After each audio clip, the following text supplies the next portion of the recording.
وأرسل عليهم طيرا أبابيل ترميهم بحجارة من سجيل فجعلهم كعصف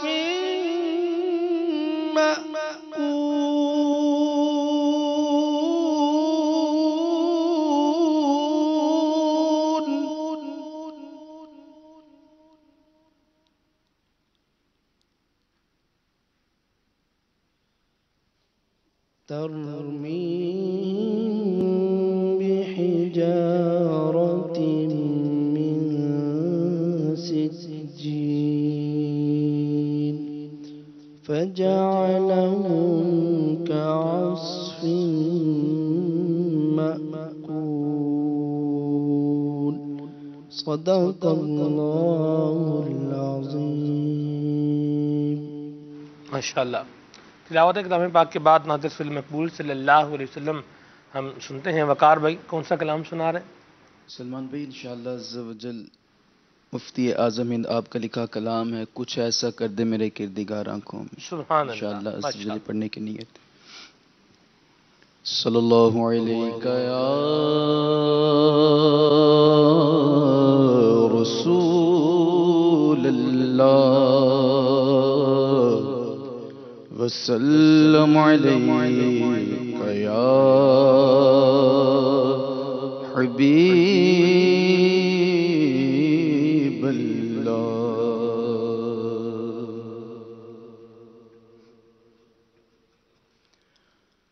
کچھ ایسا کر دے میرے کردگار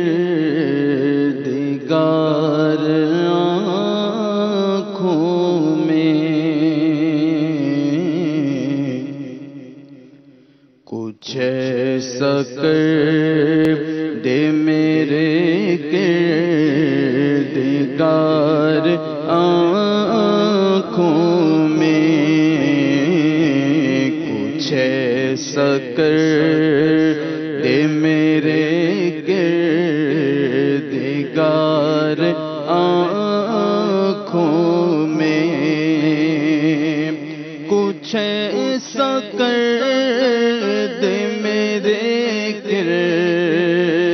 کردگار آنکھوں میں کچھ ایسا کر دے میرے کردگار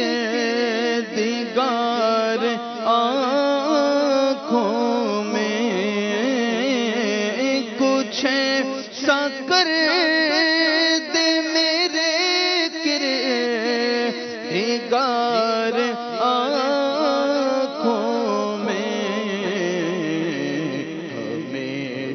نقش رہے روئے یار آنکھوں میں ہمیشہ نقش رہے روئے یار آنکھوں میں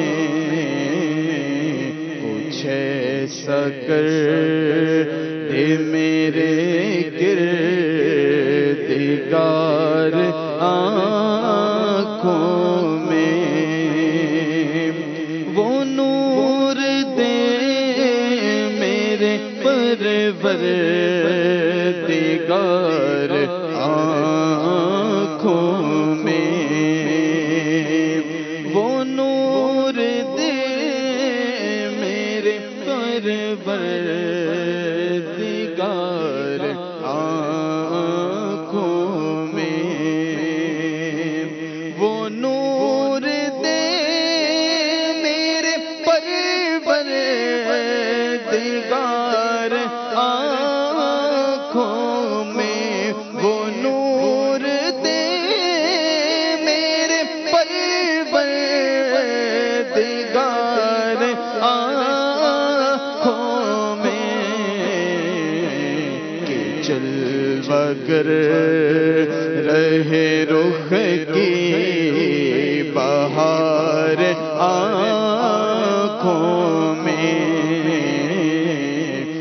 جلوہ کر رہے رخ کی بہار آنکھوں میں، انہیں نہ دیکھا تو کس کام کی ہے یہ آنکھیں، انہیں نہ دیکھا تو کس کام کی ہے یہ آنکھیں، انہیں نہ دیکھا تو کس کام کی ہے یہ آنکھیں، انہیں نہ دیکھا تو کس کام کی ہے یہ آنکھیں،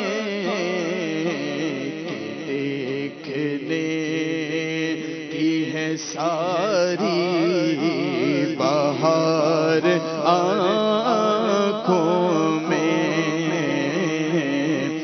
دیکھنے کی ہے ساری بہار آنکھوں میں،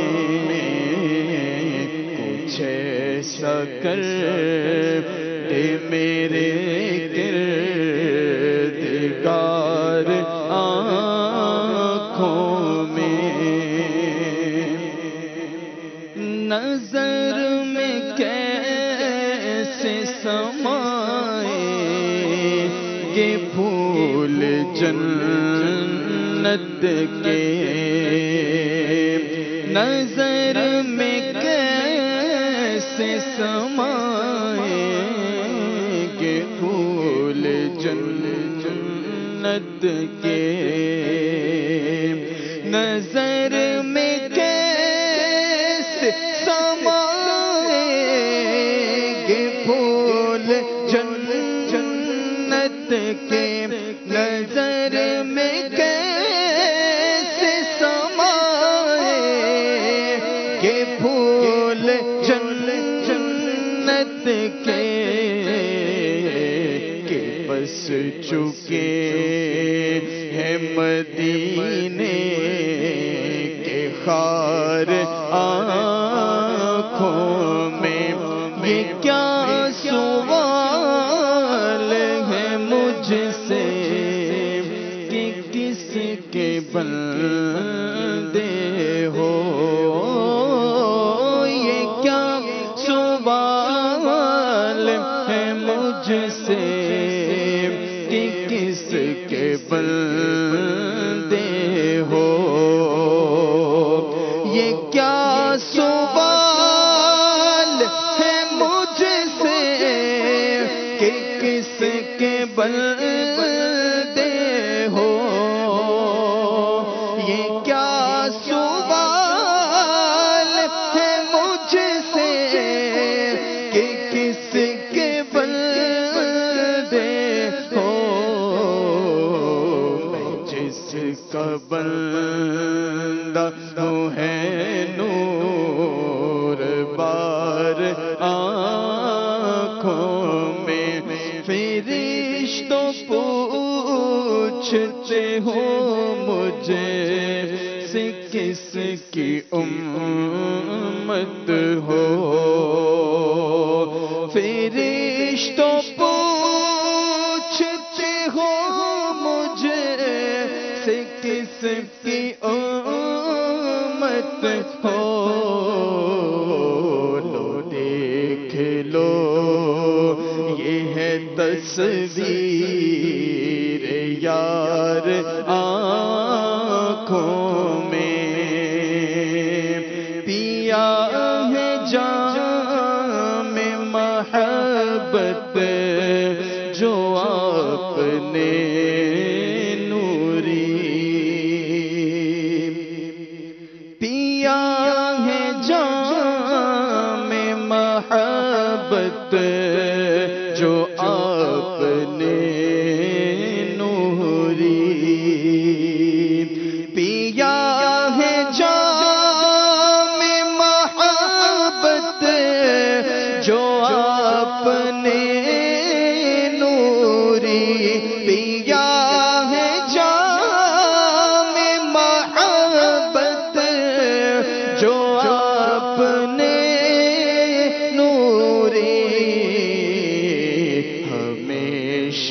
اس کا رہے گا خمار آنکھوں میں،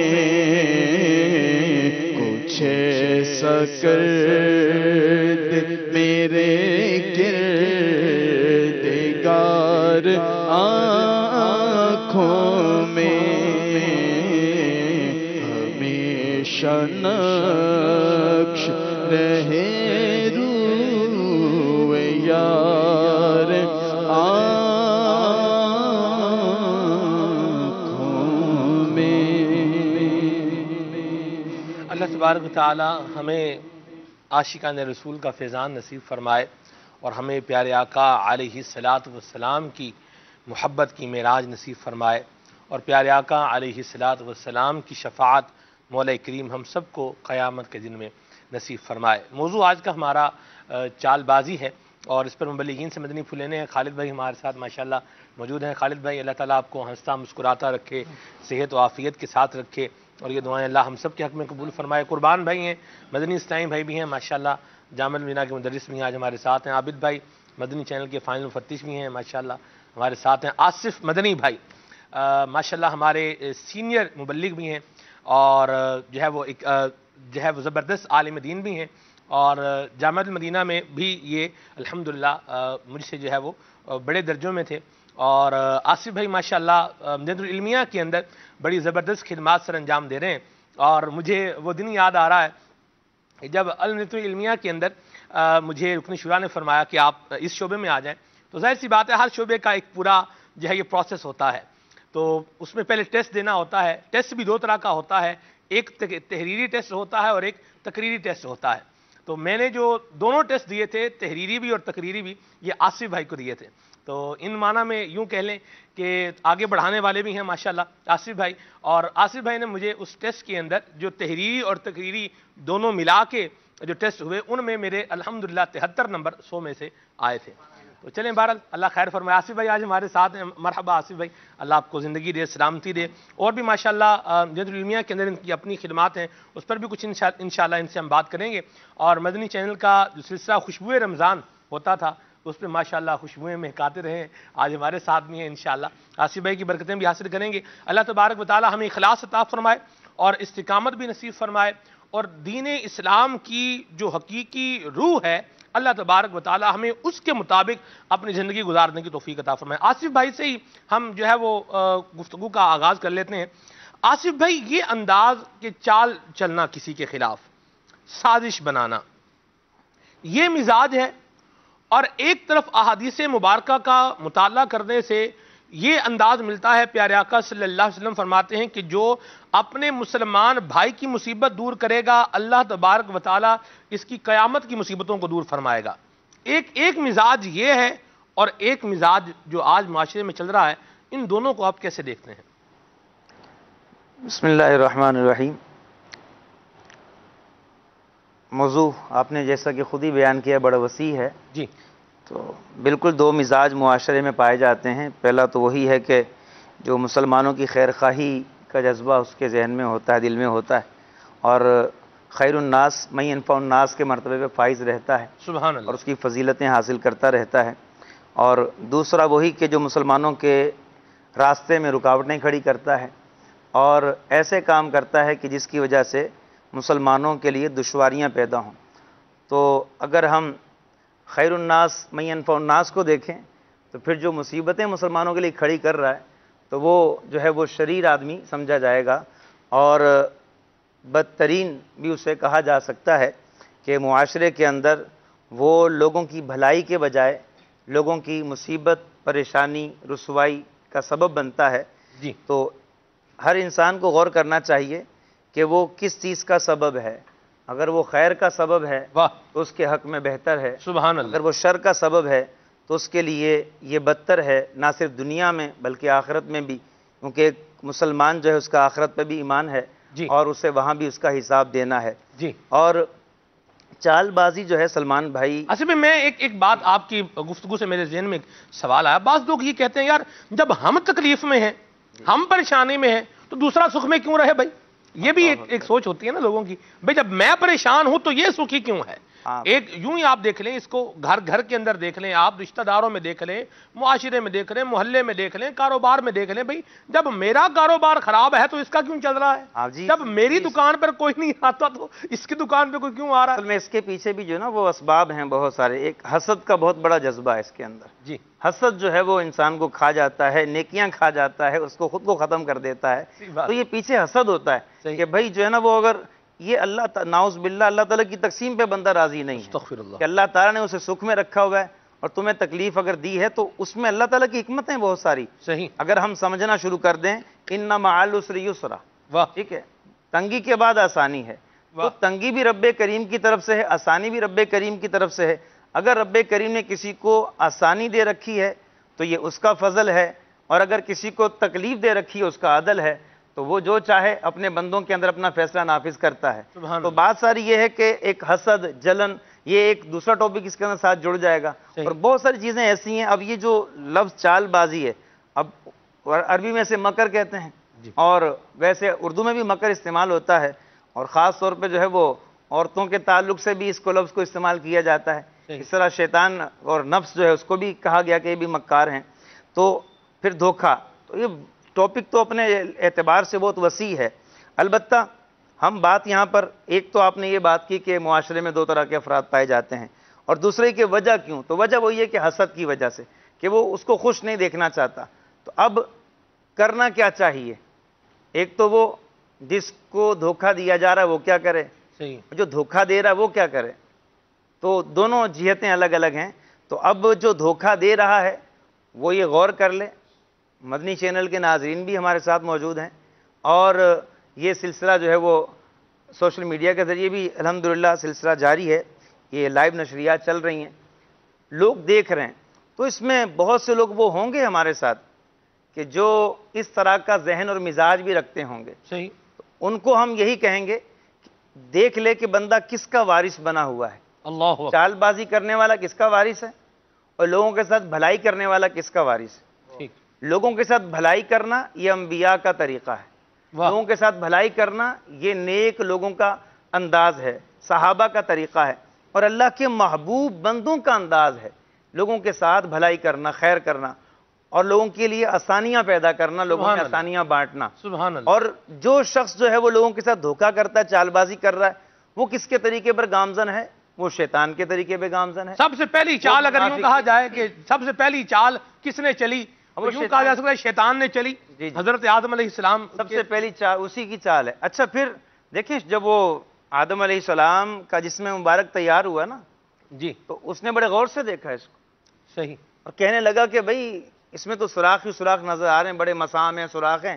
لیکن جب وہ دل کی طرف پہنچا نا، جی، جب دل کو دیکھا اس نے، تو کہنے لگا اس میں کوئی راز ضرور ہے اللہ تعالیٰ کا. اللہ اکبر. اب دیکھیں نا حدیث پاک میں فرمایا گیا کہ اگر دل ٹھیک ہو گیا تو سب ٹھیک، اللہ اکبر. اور دل خراب ہو گیا سارے اعضاء خراب ہو گئے. تو شیطان جو ہے وہ اس دلی کو مرکز بناتا ہے خراب کرنے کے لیے.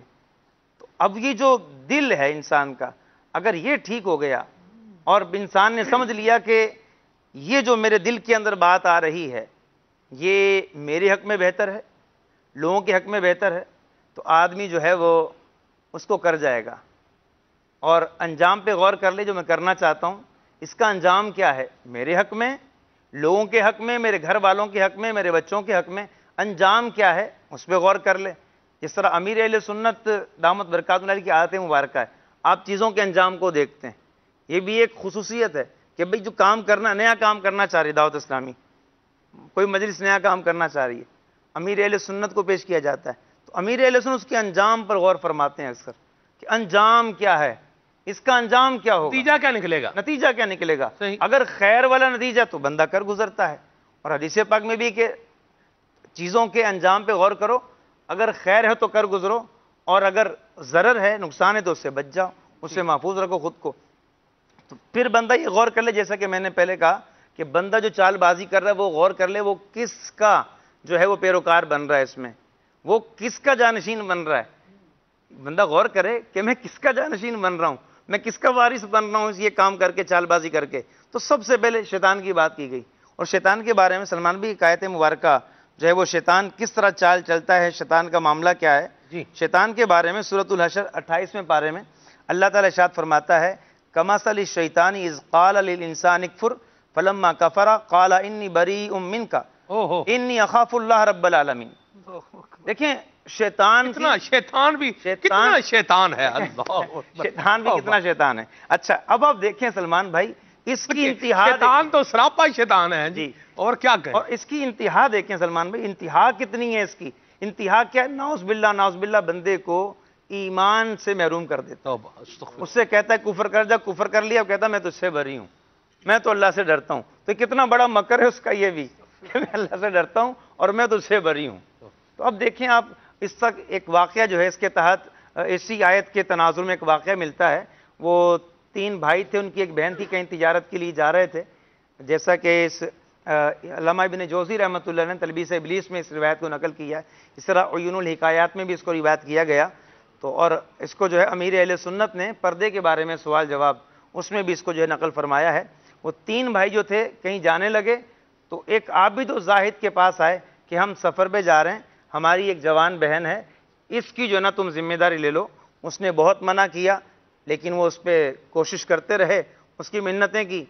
تو شیطان نے بھی اس کے دل میں ڈالا چلو خیر کی بات ہے، بھلائی کی بات ہے، ایسا کرتا ہوں ٹھیک ہے، میں اپنے گھر کے باہر سے ملوں گا نہیں، گھر کے باہر کھانا رکھ دیا کروں گا، یہ آ کے لے جایا کرے. یہاں میں ایک بات سوچ رہا ہوں پیارے آصف بھائی، کہ بعض اوقات ایسا ہوتا ہے کہ شیطان ہمیں کسی چیز کا، خطرناک چیز کا بھی کوئی اچھا پہلو بنا کر دکھا رہا ہوتا ہے. تو ہمیں اس بات پہ جو ہے وہ اویئر ہو جانا چاہیے کہ یہ جو ہمیں دکھایا جا رہا ہے یہ کیا ہے. بات وہی جو آپ نے کی ہے، بندہ انجام پہ غور کرے، انجام اگر اچھا ہے تو پھر کام کر لے، اور اگر انجام برا ہے تو پھر جو ہے وہ اس کو چھوڑ دیا جائے. مدنی چینل کے ناظرین، یہ ایسا زبردست مدنی پھول ہے کہ آپ دیکھ لیں کہ انسان جو بھی کرتا ہے انجام سے جب غافل ہوتا ہے تو پھر برا کام کرتا ہے.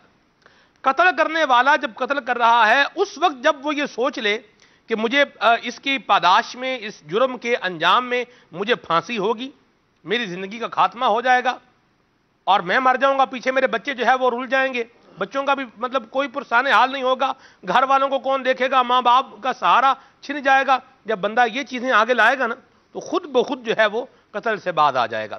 کوئی بھی انجام ہے، کسی کے خلاف چال چل رہے ہیں، کسی کے خلاف سازش بنا رہے ہیں، یاد رکھیں کہ برائی کا انجام جو ہوتا ہے نا، برائی کا انجام برائی ہے.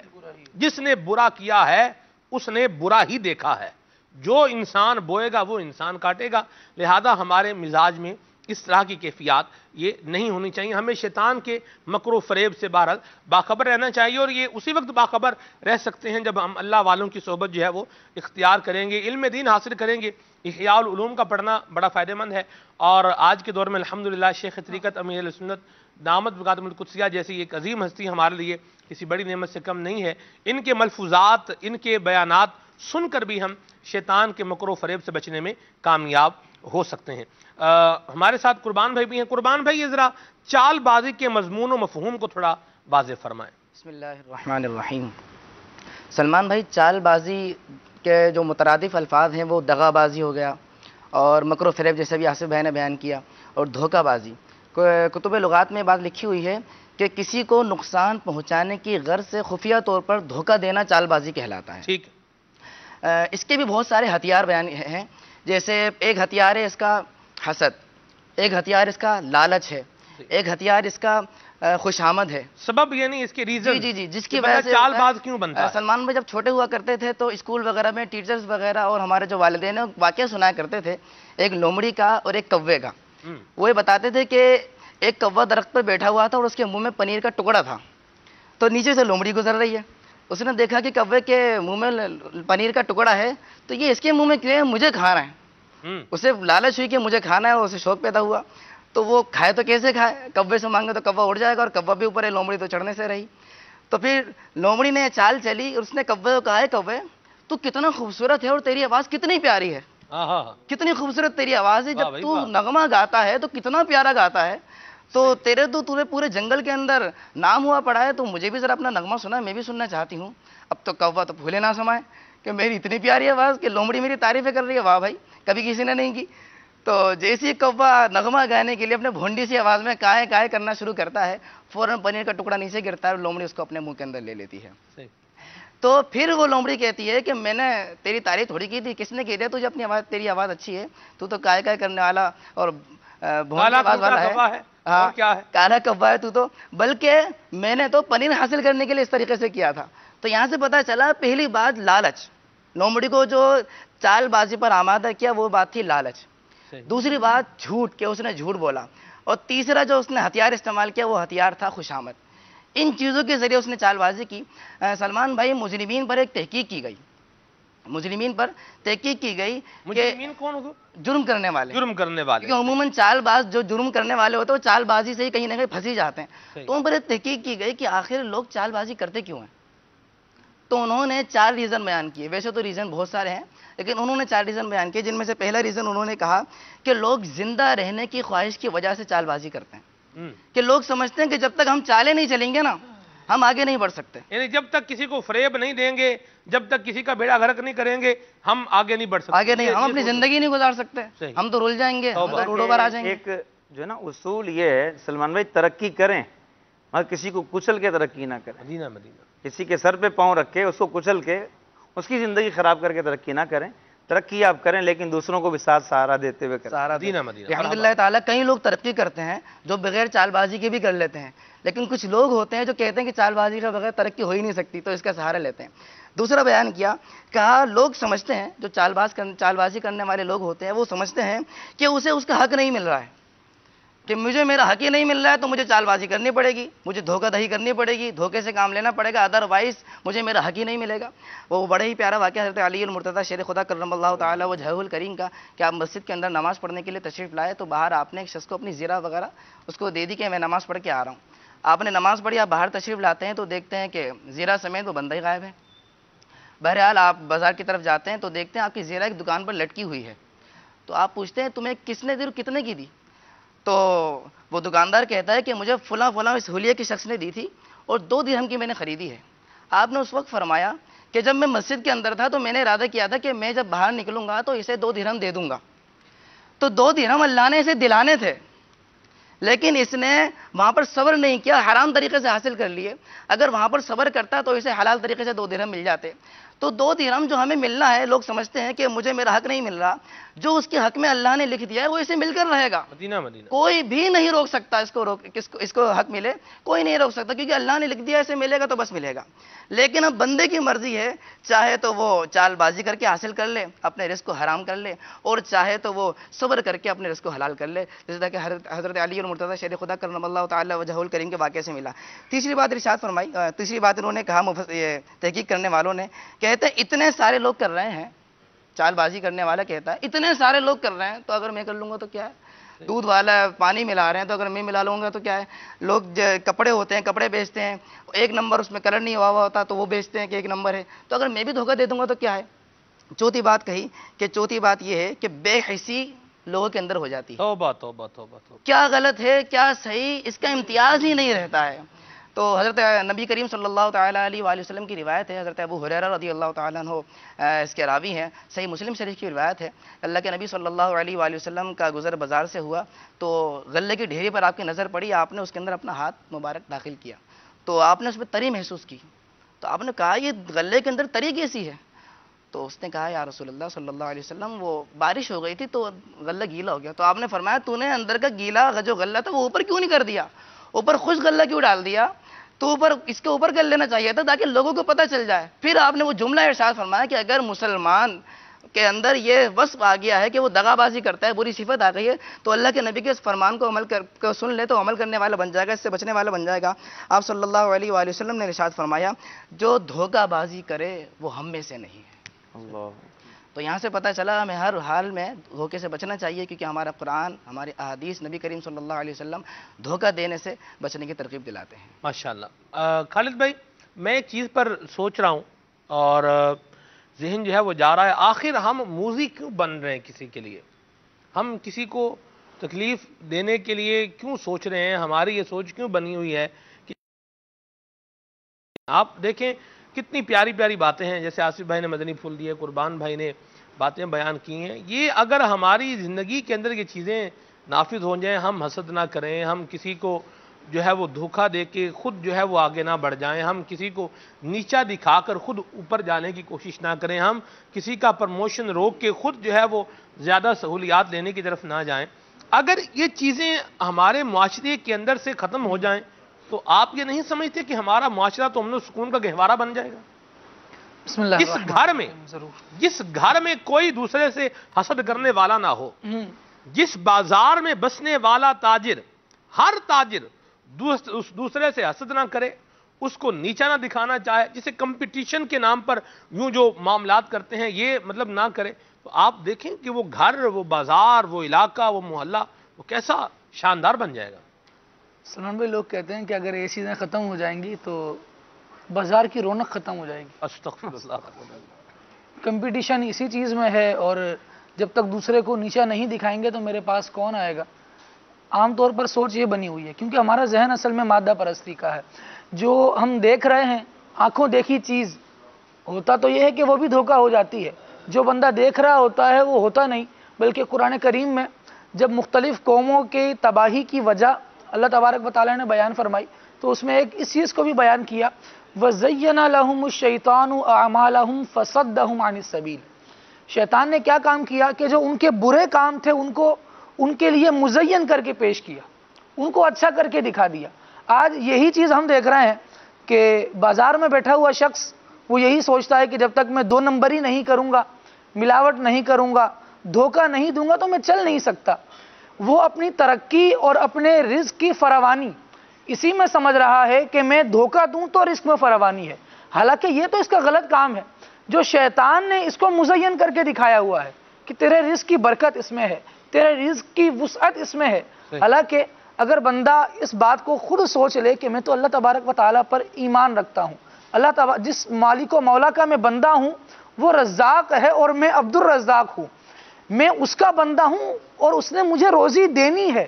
قرآن کریم کی کئی آیات ایسی ہیں، بلکہ ایک بات تو زبان زد عام ہے کہ رزق بندے کا پیچھا کرتا ہے۔ کئی روایاتوں کا مفہوم بھی ہے یہی ہے، لیکن یہ لوگ ایک دوسرے کو دلاسا دیتے ہوئے بیان بھی کر رہے ہوتے ہیں، لیکن جب اپنے عمل کی باری آتی ہے تو پھر کہتے ہیں بھائی دنیا میں رہنا ہے نا تو ایسے ہی کرنا پڑتا ہے، یوں ہی چلنا پڑتا ہے، جب تک ایسا نہیں کریں گے تو کام نہیں ہوگا، اور دور کی سوچ رہے ہوتے ہیں کہ اب میں یہ کر لوں گا، اس طرح سے تھوڑا تھوڑا دھوکہ دے کر بھی 1 سال کے بعد جو میرا مکمل فائدہ ہوگا وہ بہت بڑا ہوگا۔ قرآن مجید بیان کرتا ہے شیطان کے مکر و فریب۔ فرمایا شیطان نے یہ کہا اللہ تبارک و تعالیٰ کی بارگاہ میں، لَأَتَّخِذَنَّ مِنْ عِبَادِكَ نَصِيبًا مَفْرُوضًا، جی اے رب تیرے بندوں میں سے میں ایک حصہ ضرور لے لوں گا، اور کیا کروں گا ان کے ساتھ، وَلَأُضِلَّنَّهُمْ وَلَأُمَنِّيَنَّهُمْ وَلَآمُرَنَّهُمْ فَلَيُبَتِّكُنَّ آذَانَ الْأَنْعَامِ وَلَيُغَيِّرَنَّهُمْ خَلْقَ اللَّهِ۔ وہ یہ کام کریں گے کہ میں ان کو جس جس کام کا حکم دوں گا ان کو مختلف امیدیں دلاؤں گا، مختلف چیزوں میں ان کو پھنساؤں گا، وہ پھنستے چلے جائیں گے۔ لیکن قرآن کریم نے کیا بیان کیا، یعیدہم ویمنیہم، شیطان ان سے وعدہ تو کرتا ہے بڑی اچھائیوں کا، ان کو امید بھی بڑی دلاتا ہے۔ فرمایا وما یعیدہم الشیطان الا غرورا، شیطان جس چیز کا ان کو وسوسہ دلاتا ہے یا جس چیز کا ان سے وعدہ کرتا ہے وہ تو فقط دھوکہ ہے۔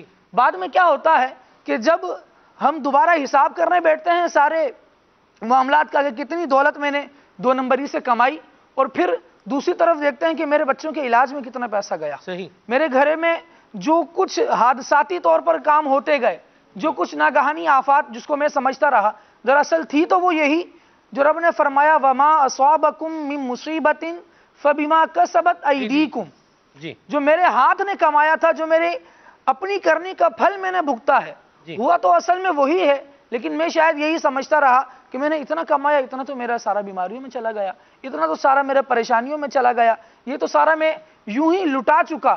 تو جس طرح سے کہاں جاتا ہے، پتہ نہیں کہاں جاتا ہے، کماتے ہیں سلمان بھائی، کہاں لگ جاتا ہے۔ ایک صاحب ملے مجھے اور کہنے لگے کہ ہمارے ابا جی نا وہ یہ دعا کیا کرتے تھے کہ یا اللہ میرا پیسہ مساجد اور مدارس میں لگا، اور سفید کوٹ کالے کوٹ سے میرا پیسہ بچا، یعنی ڈاکٹروں سے، مقدمات سے، مصیبتوں سے میرے پیسوں کی حفاظت فرما، اور میرا پیسہ مساجد و مدارس میں لگا۔ تو کہتے ہیں کہ وہ ان کی دعا جو ہے نا وہ بڑی ماشاءاللہ قبول ہوئی، ان کو مرتے ہوئے کلمہ شریف نصیب ہوا اور ان کا پیسہ اکثر جو ہے وہ اسی میں لگا، مساجد اور مدارس کی خدمت میں، اور وہ جو ہے نا ان چیزوں سے بولے میں بچ گیا ساری زندگی۔ تو یہ ہے کہ بھئی وہ انسان جو ہے نا وہ دیکھتا ہے کہ بھئی یہ جو مصیبتوں میں جو پیسہ جا رہا ہے، جو یہ کیا ہے، ہم نے خیر سے تعلق توڑا نا تو شر کی طرف ہم بڑھ گئے۔ اللہ اکبر، خیر سے تعلق توڑا تو یوں کہہ لیں کہ رزق نے ہم سے منہ موڑا، یوں بھی کہا جا سکتا ہے۔ اللہ خیر فرمائے۔ خالد بھائی کمپلیٹ کریں۔ تو یہ ساری چیزیں اسی بات کا نتیجہ ہوتی ہیں کہ ہم درست راہ کی طرف جا نہیں رہے، جیسا حاصل کر رہے ہیں، جیسے لے رہے ہیں، جن راستوں سے آ رہا ہے پھر انہی راستوں کے ذریعے سے جا بھی رہا ہوتا ہے۔ ہم آنے کو تو دیکھ رہے ہوتے ہیں کہ میں نے، اور اپنے آپ کو مطلب فخر بھی کر رہے ہوتے ہیں کہ اس کو ساتھ میں نے یوں کر دیا، اس کے ساتھ یوں کر دیا، اس کے ساتھ یوں کر دیا۔ پیچھے جو میرے ساتھ کرنے والا ہے وہ بھی یہی سوچ رہا ہے کہ کام تو یہ کر رہا ہے لیکن یہ کام میرے ہی آئے گا، محنت کر کے 2 نمبری کر کے کما تو یہ رہا ہے لیکن شاید یہ میرے لیے کما رہا ہے، کیونکہ لوگ تو ایک دوسرے کے حال سے باخبر ہیں۔ خالد بھائی یہاں بھی ایک بات اور بھی ہونی چاہیے، اور وہ یہ ہے کہ بندہ اگر کمائی کے اعتبار سے کوئی برا کام کر رہا ہے یا غلط طریقے سے جو ہے وہ پیسے اپنے اکاؤنٹ میں ڈال رہا ہے یا کما رہا ہے، جو بھی معاملہ کر رہا ہے، غور طلب بات یہ ہے کہ جن کے لیے یہ کر رہا ہے نا، کل قیامت میں وہ بھی اسی کے خلاف ہوں گے۔ بچوں کے لیے اگر بعض اوقات ہوتا ہے نا، آپ یقین مانیں، مطلب میں آپ کو بیان نہیں کر سکتا کیا کس انداز میں مطلب اس بات کو میں بیان کروں۔ چلیں جو میرے ذہن میں آ رہا ہے میں عرض کرتا ہوں۔ ایک کارخانے دار آدمی تھا، آپ کو پتا ہے جو فیکٹری لگائے گا، کارخانہ لگائے گا، اس کو پھر اس پہ جو ہے وہ ٹیکسز بھی پے کرنے ہوتے ہیں، جیسے ہمارا ملک پاکستان کا ایک اصول ہے، قانون ہے۔ تو وہ جو آیا ایک بندہ، اچھا ٹیکس بھی مختلف قسم کے ہوتے ہیں، سیل ٹیکس بھی ہوتا ہے، تو انکم ٹیکس بھی ہوتا ہے، تو یہ بھی ہوتا ہے، تو وہ بھی بڑی اس کی بھی اپنی جو ہے نا وہ فیلڈیں ہیں۔ بہرحال وہ اس مالک کے پاس، بہرحال یہ ٹیکس لینے والے جو ہے وہ جو ادارے والے لوگ ہوتے ہیں وہ آئے اور انہیں آ کے کہا، کارخانے والوں کو کہا کہ بھئی مجھے اتنے پیسے چاہیے، رمضان کا مہینہ ہے، عید آنے والی ہے، بچوں کے لیے میں نے کپڑے لینے ہیں، آپ مجھے اتنے پیسے دیں۔ اس نے کہا کہ جی ابھی تھوڑے دن پہلے ہی تو آپ کو پیسے دیے ہیں۔ اس نے کہا نہیں، میں نے بچوں کے کپڑے لینے ہیں، گھر والوں کے بھی کپڑے لینے ہیں، آپ اور پیسے دیں۔ آپ دیکھیں کہ بندہ اب یہ جو غلط کام، یہ رشوت لے رہا ہے۔ اب آپ دیکھیں نا جو اس طرح ٹیکس دینے والے کو رشوت دے رہا ہے تو وہ بھی پیچھے کو خرد برد کر رہا ہے، کوئی اپنا معاملہ بنا رہا ہے تو اس کو بچانے کے لیے یہاں پہ دے رہا ہے نا۔ اس کی بجائے اگر وہاں دیا ہوتا تو شاید کہیں کام میں لگ جاتا اور کوئی فائدہ بھی ہو جاتا، لیکن چلے اب یہ رشوت دے رہا ہے تو یہ رشوت کا گناہ بھی اپنے مول جو ہے وہ لے رہا ہے۔ وہاں وہ جو شخص تھا وہ کس کے نام پر رشوت لے رہا ہے؟ بچوں کے نام پر رشوت لے رہا ہے۔ تو اب قیامت کے دن یہ جو بچے ہیں یہ بھی رشوت لینے والے کے ہی خلاف ہوں گے کہ یا اللہ یہی ہمارا باپ تھا جس نے ہمیں حرام کھلایا ہے، اسی سے حساب لیا جائے۔ اور جسم اگر حرام مال سے پرورش پاتا ہے تو وہ پھر حلال کی طرف کہاں آتا ہے؟ مشکل ہی ایسا ہوتا ہے، کیونکہ جس کے خمیر میں یوں سمجھ لیجئے کہ حرام شامل کیا گیا، جس کا گوشت اور جس کی پوست، جس کی پرورش حرام مال سے ہوئی، پھر اس کو حلال اور اچھی باتیں، درست باتیں، نصیحت کی باتیں کہاں اثر کرتی ہیں؟ آج دیکھیں کہ ہر بندہ یہی تو رونا رو رہا ہے کہ میری اولاد میری بات نہیں مان رہی۔ تم نے اللہ کی بات مان کر کمایا ہے جو اولاد کو کھلایا؟ اس کو کبھی سوچا کہ میں جو کما کر لا رہا ہوں میں بھی تو رب کی نافرمانی کر رہا ہوں؟ رب العالمین ہے، میرا رب ہے، مجھے پالنے والا ہے، اور والدین یہ بچوں کو پالنے والے ہوتے ہیں۔ رب مجھے دے رہا ہے اور میں اس کی فرما برداری نہیں کر رہا، رب مجھے پال رہا ہے، میں اس کی فرما برداری نہیں کر رہا، میں اپنے بچوں کو پال رہا ہوں۔ جب میں اللہ تبارک و تعالیٰ کی فرما برداری کر کر نیچے تک اپنا مال نہیں پہنچا رہا تو مجھے بتائیے کہ جن کو میں دلا رہا ہوں، میں دے رہا ہوں، میں پال رہا ہوں، میرے زیر پرورش جو ہیں وہ کون سی میرے فرما بردار بن جائے؟ کون سی ایسی چیز ہے جو ان میں یہ جذبہ پیدا کرے گی کہ یہ میرے فرما بردار بن جائیں؟ تو والدین بھی یہ غور کر لیں، اور بالخصوص جہاں ہم والدین کو ایڈریس کریں گے ساتھ گھر والوں کو بھی ایڈریس کریں گے جو اس سے متعلق ہیں، کہ بلا وجہ کی فرمائشیں کر کے، بلا وجہ کی یہ باتیں کر کے کہ اگر ہمارے یہاں کوئی تقریب ہوئی تھی تو فلاں نے ہمیں یہ دیا تھا، اب جب فلاں کے گھر میں یہ تقریب ہے مہینے کے آخری دن ہیں، وہ بیچارہ ویسے ہی اپنا گزر اوقات پورا مہینہ بڑی مشکل سے اپنی تنخواہ میں پورا کر رہا ہوتا ہے، بلکہ کئی لوگ ایسے بھی دیکھنے میں آتے ہیں کہ جو مہینے کے آخری ایام میں ادھار کی طرف جا رہے ہوتے ہیں، ایڈوانس سیلری کی طرف جا رہے ہوتے ہیں اور اس طرح سے اپنا گزارا کر رہے ہوتے ہیں. لیکن ایسوں کے ساتھ یہ بھی معاملہ دیکھا ہے کہ جب کوئی تقریب آ جاتی ہے، اب جو لیا تھا وہ لوٹانا ہے. اب لوٹانے میں ہمارے گھر میں 2 افراد تھے، تو 2 افراد کے مطلب سوٹ آئے تھے تو سارا سامان آیا تھا. ان کے گھر میں 10 افراد ہیں، تو ہمارے تو گھر کے تمام افراد کے لیے آیا تھا تو دینے والے نے 2 ہی دیے تھے. اب یہاں کمانے والا 1 ہے، وہاں 10 افراد کا دینا ہے. اب سوچئے کہ جن چیزوں کو ہم پروان چڑھا رہے ہیں، جن چیزوں کو ہم رسم و رواج کے نام پر ڈیولپ کر رہے ہیں، یا جن کو ہم اپنی بنیاد میں شامل کر رہے ہیں، ہونا تو یہ چاہیے کہ میں تحفہ دوں اور محبت بڑھے، جو حدیث مصطفیٰ صلی اللہ تعالیٰ علیہ وآلہ وسلم کا مفاد ہے، مستفاد ہے کہ بندہ تحفہ دے تو محبت بڑھ جائے. لیکن یہاں کیا ہو رہا ہے کہ پورے گھر کے تحفے دیے جا رہے ہیں، پورے گھر کے کپڑے بنوائے جا رہے ہیں، پورے گھر کا انتظام کیا جا رہا ہے، بچوں کے کھلونے، یہ وہ طرح کی چیزیں، لیکن تحفہ دینے کے باوجود بھی محبت بڑھنے کے بجائے نفرتیں پروان چڑھ رہی ہیں. بات یہ خالد بھائی، ایک پہلو تو جو آپ بتا رہے ہیں یہ اپنی جگہ پر ویلڈ ہے، لیکن اس کی جگہ ایک دوسری بات بھی تو ہے یہاں پر. آپ دیکھیں یہ چیزیں بھی ہم نے معاشرے میں دیکھی ہیں. آپ اگر کسی کو اس کی شادی پر 5,000 روپے کا لفافہ نہیں دے سکتے تو آپ 5,000 کا لفافہ لے کیوں رہے ہیں؟ اس پہ بھی تو بندہ غور کر لے نا بھائی. جو تحفے آ رہے ہیں وہ تو ہمیں نظر آ رہے ہیں. اب جب آ رہے ہیں تو یہ ظاہر سی بات ہے، یہ ریٹرن بھی دنیا مکافات عمل کا نام ہے. میں اس اعتبار سے بات کر رہا ہوں جو چیز معاشرے میں چل رہی ہے. بلکہ میں آپ کو اس سے آگے کی بھی ایک بات بتاؤں عابد بھائی، یہاں تو یہ حال ہے کہ آپ شادی کے موقع پر جو لفافہ دیا جاتا ہے، جو لین دین ہوتا ہے، لوگ مٹھائی دیتے ہیں، پنجابی میں کہتے ہیں پانجی دینا، یہ بھی ایک لفظ ہوتا ہے استعمال. تو چینی دی جاتی تھی تو چاول دیے جاتے تھے، تو یہ بھی ایک معاملہ ہوتا تھا پرانے زمانوں میں. اب تو بہت کم ہو گیا ہے. تو بہرحال یہ ایک سلسلہ کار تھا. اب وہاں پر لوگ بولتے بھی ہیں، آپ کسی کی شادی میں جائیں نا، اس کو دیں بھئی، آپ نے 5,000 روپے کا لفافہ لیا ہوا ہے، اب آپ دینے جائیں گے اور آپ ان کو دے رہے ہیں 2,000 روپے، تو لوگ کہتے ہیں سیدھے 5 دے کے آئے سا، ہم تو 5 دے کر آئے تھے، آپ ہمیں 2 دے رہے ہیں. یہ بھی ایک معاملہ ہوتا ہے. تو اس پر بھی بندہ غور کرے. اس میں بھی 2 باتیں ہیں. میں تو یہ کہوں گا کہ بندہ اگر کسی کو جو ہے وہ دے نا، تو لینے کا وہ نہ ہی رکھے. آپ نے دے دیا ہے اللہ کی رضا کے لیے، مطلب دے دیا ہے، اور آپ اپنی جو امید ہے یہ اللہ تعالیٰ سے لگائیں. میرا مشورہ اور میرا ذہن تو بہرحال یہ ہے، اور یہی ہونا چاہیے. اگر کوئی ہمیں اس کے ریوارڈ میں کچھ دے رہا ہے تو مہربانی ہے، اس کی نہیں دے رہا تو بھی مہربانی ہے، اس کو ذلیل بہرحال نہ کیا جائے. جو ایک میں آپ کو ذہن بتا رہا ہوں کہ ایک خیر خواہی پر مبنی بات جو مجھے محسوس ہو رہی ہے، میں وہ آپ کے ساتھ شیئر کر رہا ہوں. اس میں انشاءاللہ کوئی نقصان کا پہلو نہیں ہے، ٹھیک ہے، اخروی اعتبار سے بھی کوئی نقصان نہیں بنے گا. لیکن دوسرا پہلو جو ہے وہ اس کے ساتھ یہ بھی ہے کہ ہم اتنے بیش قیمت تحفے لیں ہی نا. جب ہم دے نہیں سکتے تو لینے کی کیا ضرورت ہے؟ کیا فرمائیں گے آپ؟ جب آپ کو پتا ہے کہ مجھے کل کو دینا ہی ہے یا مجھ سے مطالبہ ہونا لیا بھی دے، تو بھئی میں اتنا لوں گی نا. کیا فرماتے ہیں آپ؟ اصل میں سلمان بھائی، دنیا کی محبت جو ہے وہ دلوں میں گھر کر گئی ہے، بڑھتی جا رہی ہے، جس کی وجہ سے جب آ رہا ہوتا ہے تو بہت اچھا لگ رہا ہوتا ہے، جب جیب سے نکلنے کی بات آتی ہے تو اس وقت تکلیف ہوتی ہے. تو یہ تحفہ جو ہے، جیسے خالد بھائی نے فرمایا کہ تحفے تو بہت زیادہ ہو گئے ہیں، تحفے زیادہ ہو گئے لیکن محبت کم ہو گئی ہے. تحفے آتے ہیں، اچھے تحفے ہوتے ہیں، لیکن ان پر نام رکھے جاتے ہیں، دیکھو یہ کس کام کا تھا، یہ کس کام کا تھا، یہ کس کام کا ہے. اپنی چیز دی گئی تو اس کے اوپر تو بڑا اعلیٰ قسم کی تعریف کی گئی، اور اگلے کی آئی تو اس کی بجائے تعریف کرنے کے الٹا اس کو جو ہے وہ تکلیف دی گئی، الٹا اس کے بارے میں عجیب و غریب جملے کہے گئے جو کہ درست نہیں ہیں. اور رہی بات یہ کہ بندہ چادر دیکھ کے ہی پاؤں پھیلائے، جو آپ نے بات کی کہ جب آپ کے پاس اتنا نہیں ہے تو آپ پھر 2,000 کا تحفہ لے رہے ہیں، اور دینے کی جب بات آئی تو پھر آپ اس وقت آپ کو سوال پیدا ہو گیا کہ میں کیسے دوں.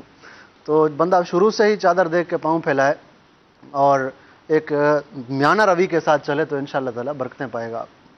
مجھے ایک مثال یاد آ رہی ہے. جی پنجابی میں کہتے ہیں کہ اونٹا نال یاری لائیے تو مکانہ دے بوئے اچھے کرنے پیندے نے. یہ بھی ایک بات ہے، یہ بھی یاد رکھنے کی بات ہے. چلیں تو گیٹ دروازے گھر کے بڑے رکھنے پڑتے. اللہ اکبر. ہمارے معاشرے کے اندر عدل بدل کے سسٹم بنتا جا رہا ہے. اس نے دیا ہے تو پھر میں بھی دوں گا، اس نے نہیں دیا تو میں بھی نہیں دوں گا.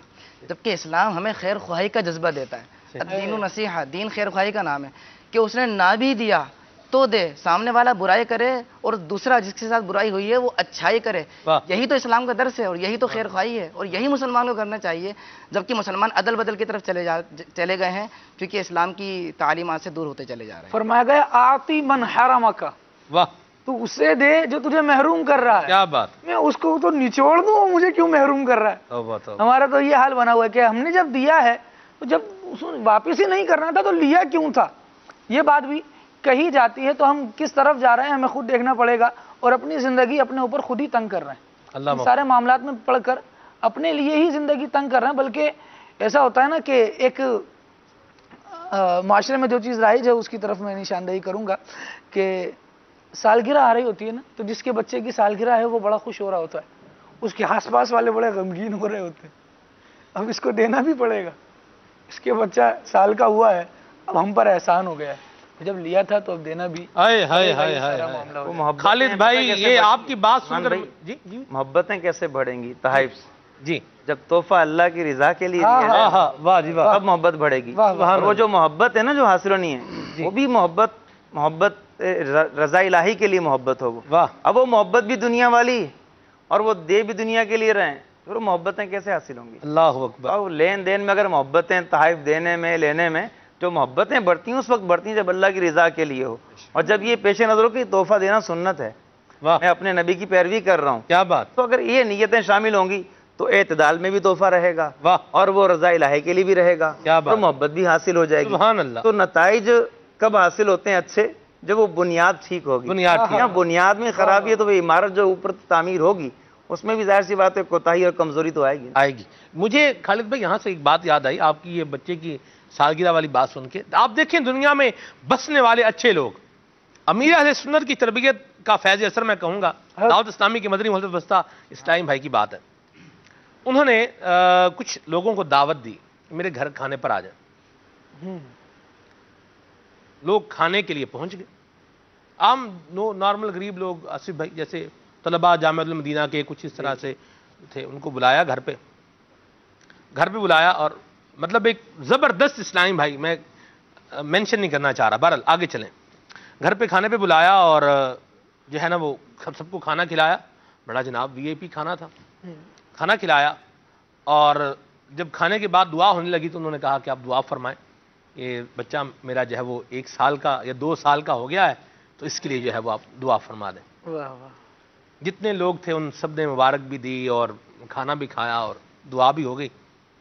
دعا ہوئی اور اس ٹائم بھی روانہ ہو گئے کھانا کھا کے، میں ان کے ساتھ پھر بعد میں تھوڑی دیر اور بیٹھا، تو میں نے کہا آپ نے بتایا ہی نہیں کہ بھئی یہ مدنی منا 2 سال کا ہو گیا ہے، تو انہوں نے جو بات کہی نا، یہ وہی شخص کہہ سکتا ہے کہ جس کا دل مسلمانوں کی خیر خواہی سے معمور ہے، بھرا ہوا ہے۔ سبحان اللہ۔ انہوں نے کہا یار میں نے جن کو کھانے کی دعوت پہ بلایا ہے نا وہ سارے مطلب مفلوق الحال کے مڈل کلاس کے اسلامی بھائی، یوں آپ کہہ لیں، اب میں اگر ان کو بتاتا کہ بھئی میرے بچے کی سالگرہ ہے اور آج وہ 2 سال کا ہو گیا ہے تو اس لیے ہم یہ سارا نظام کر رہے ہیں، تو اب وہ آتے کوئی نہ کچھ لے کے آتے، کچھ دیتے، کچھ کرتے، تو ان کے لیے پریشانی بن سکتی تھی، اس لیے میں نے کسی کو پہلے بتایا ہی نہیں ہے، صدقے جاں، اور وہ امیر اہل سنت کے فیض یافتہ اسلامی بھائی ہیں، دعوت اسلامی کے مدنی محسوس وسطی اسلامی بھائی، اور یہ انداز،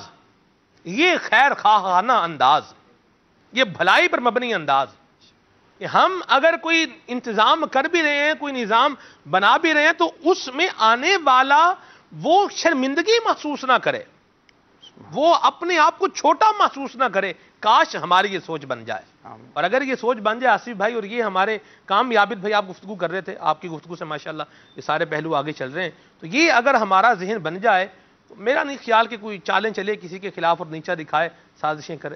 سبحان اللہ، پھر تو میں یہی کہوں گا نا، آ جاؤ دعوت اسلامی میں، سبحان اللہ، سب آ جائیں دعوت اسلامی میں، امیر سنت کی صحبت فیض میں، انشاءاللہ تعالی برکتیں ہی برکتیں ملیں گی، اور یہ نیکی ہے، ایک اچھی سوچ ہے، اور یاد رکھیے کہ کائنات میں ہر چیز کی ایک تاثیر ہوتی ہے، جو درخت ہیں، جانور ہیں، ہر چیز ہے، اس کی ہر ایک تاثیر ہے، الفاظ کی بھی تاثیر ہوتی ہے، ہم الفاظ کہتے ہیں اگلا خوش ہو جاتا ہے، حالانکہ وہ الفاظ جا کے اس کو لگتے نہیں ہیں، صرف سنتا ہے وہ، خوش ہو جاتا ہے.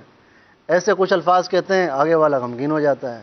مطلب یہ الفاظ کا تاثیر ہے تبھی تو ایسا ہو رہا ہے. ٹھیک. تو اس عالم میں نیکی بھی ایک چیز ہے اور بدی بھی ایک چیز ہے. اللہ تو نیکی کا بھی اثر ہے اور بدی کا بھی اثر ہے. ہائے ہائے. یوں کہیے نیکی کا اثر آبادی ہے, بدی کا اثر بربادی ہے. اللہ اکبر. اور اللہ. اس کو دوسرے الفاظ میں یوں کہیے کہ نیکی کا اثر اللہ کا فضل و جمال ہے اور بدی کا اثر اللہ کا قہر و جلال ہے. تو بندہ نیکی کرتا ہے تو اس کی آبادی بڑھتی چلی جاتی ہے. سبحان. جس گھر میں نیکیاں ہوتی ہوں, بھلائی ہوتی ہو, جناب والا جس گھر میں مدنی چینل دیکھا جاتا ہو, سنتوں کی باتیں ہوتی ہوں, تلاوت قرآن ہوتا ہو, نمازیں پڑھی جاتی ہوں اور ایک دوسرے کے ساتھ حسن سلوک ہوتا ہو, کوئی کسی کے ساتھ فراڈ نہ کیا, فراڈ کا سوچا بھی نہ جاتا ہو, یہی تربیت بچوں کو دی جاتی ہو, وہ گھر کبھی برباد ہو ہی نہیں سکتا. سبحان اللہ. وہ شخص وہ بندہ کبھی برباد ہو ہی نہیں سکتا. کیوں؟ اس لیے کہ وہ نیکی کر رہا ہے اور نیکی کی تاثیر کیا ہے؟ آبادی. صحیح. تو بندہ ہمیشہ یہ دیکھے کہ میں نے اگلے کو برباد کر رہا ہوں, چال بازی کر رہا ہوں, تو کہیں ایسا نہ ہو یہ بربادی میرے لیے ہی بن جائے. بس اوقات چال باز خود پھنس جاتا ہے. جی. ایک سپیرا تھا جو سانپ نہیں کرتب دکھاتے, سپیرا. وہ سپیرا جو ہے اس نے دیکھا کہ دوسرا سپیرا وہ سانپ کا کرتب دکھا رہا ہے, تماشا دکھا رہا ہے.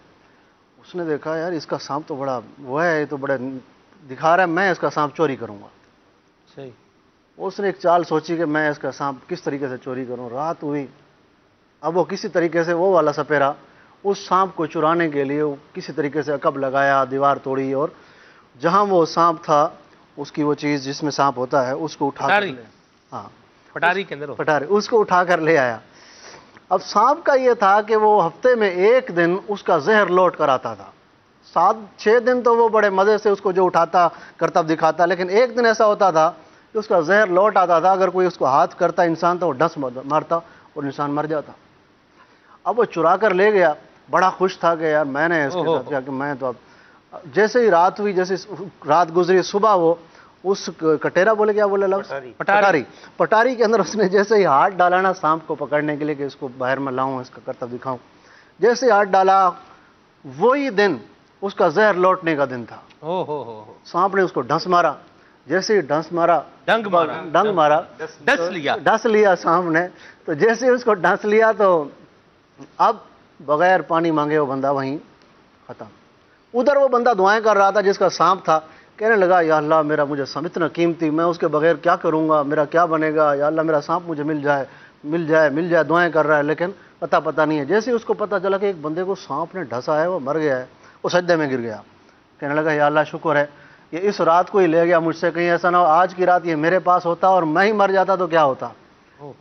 تو بس اوقات جو چال باز ہوتا ہے یا چوری کرتا ہے یا اگلے کو دھوکہ دیتا ہے, بس اوقات اسی چال میں وہ خود پھنس جاتا ہے اور نتیجتاً اس کے ساتھ بھی برا ہوتا ہے. انسان کو اللہ نے عقل دی ہے, اس میں 3 قسم کے لوگ ہیں. ایک عقل وہ ہے جو کامل عقل ہے, ایک ہے نیم عقل مند, ایک ہوتا ہے احمق.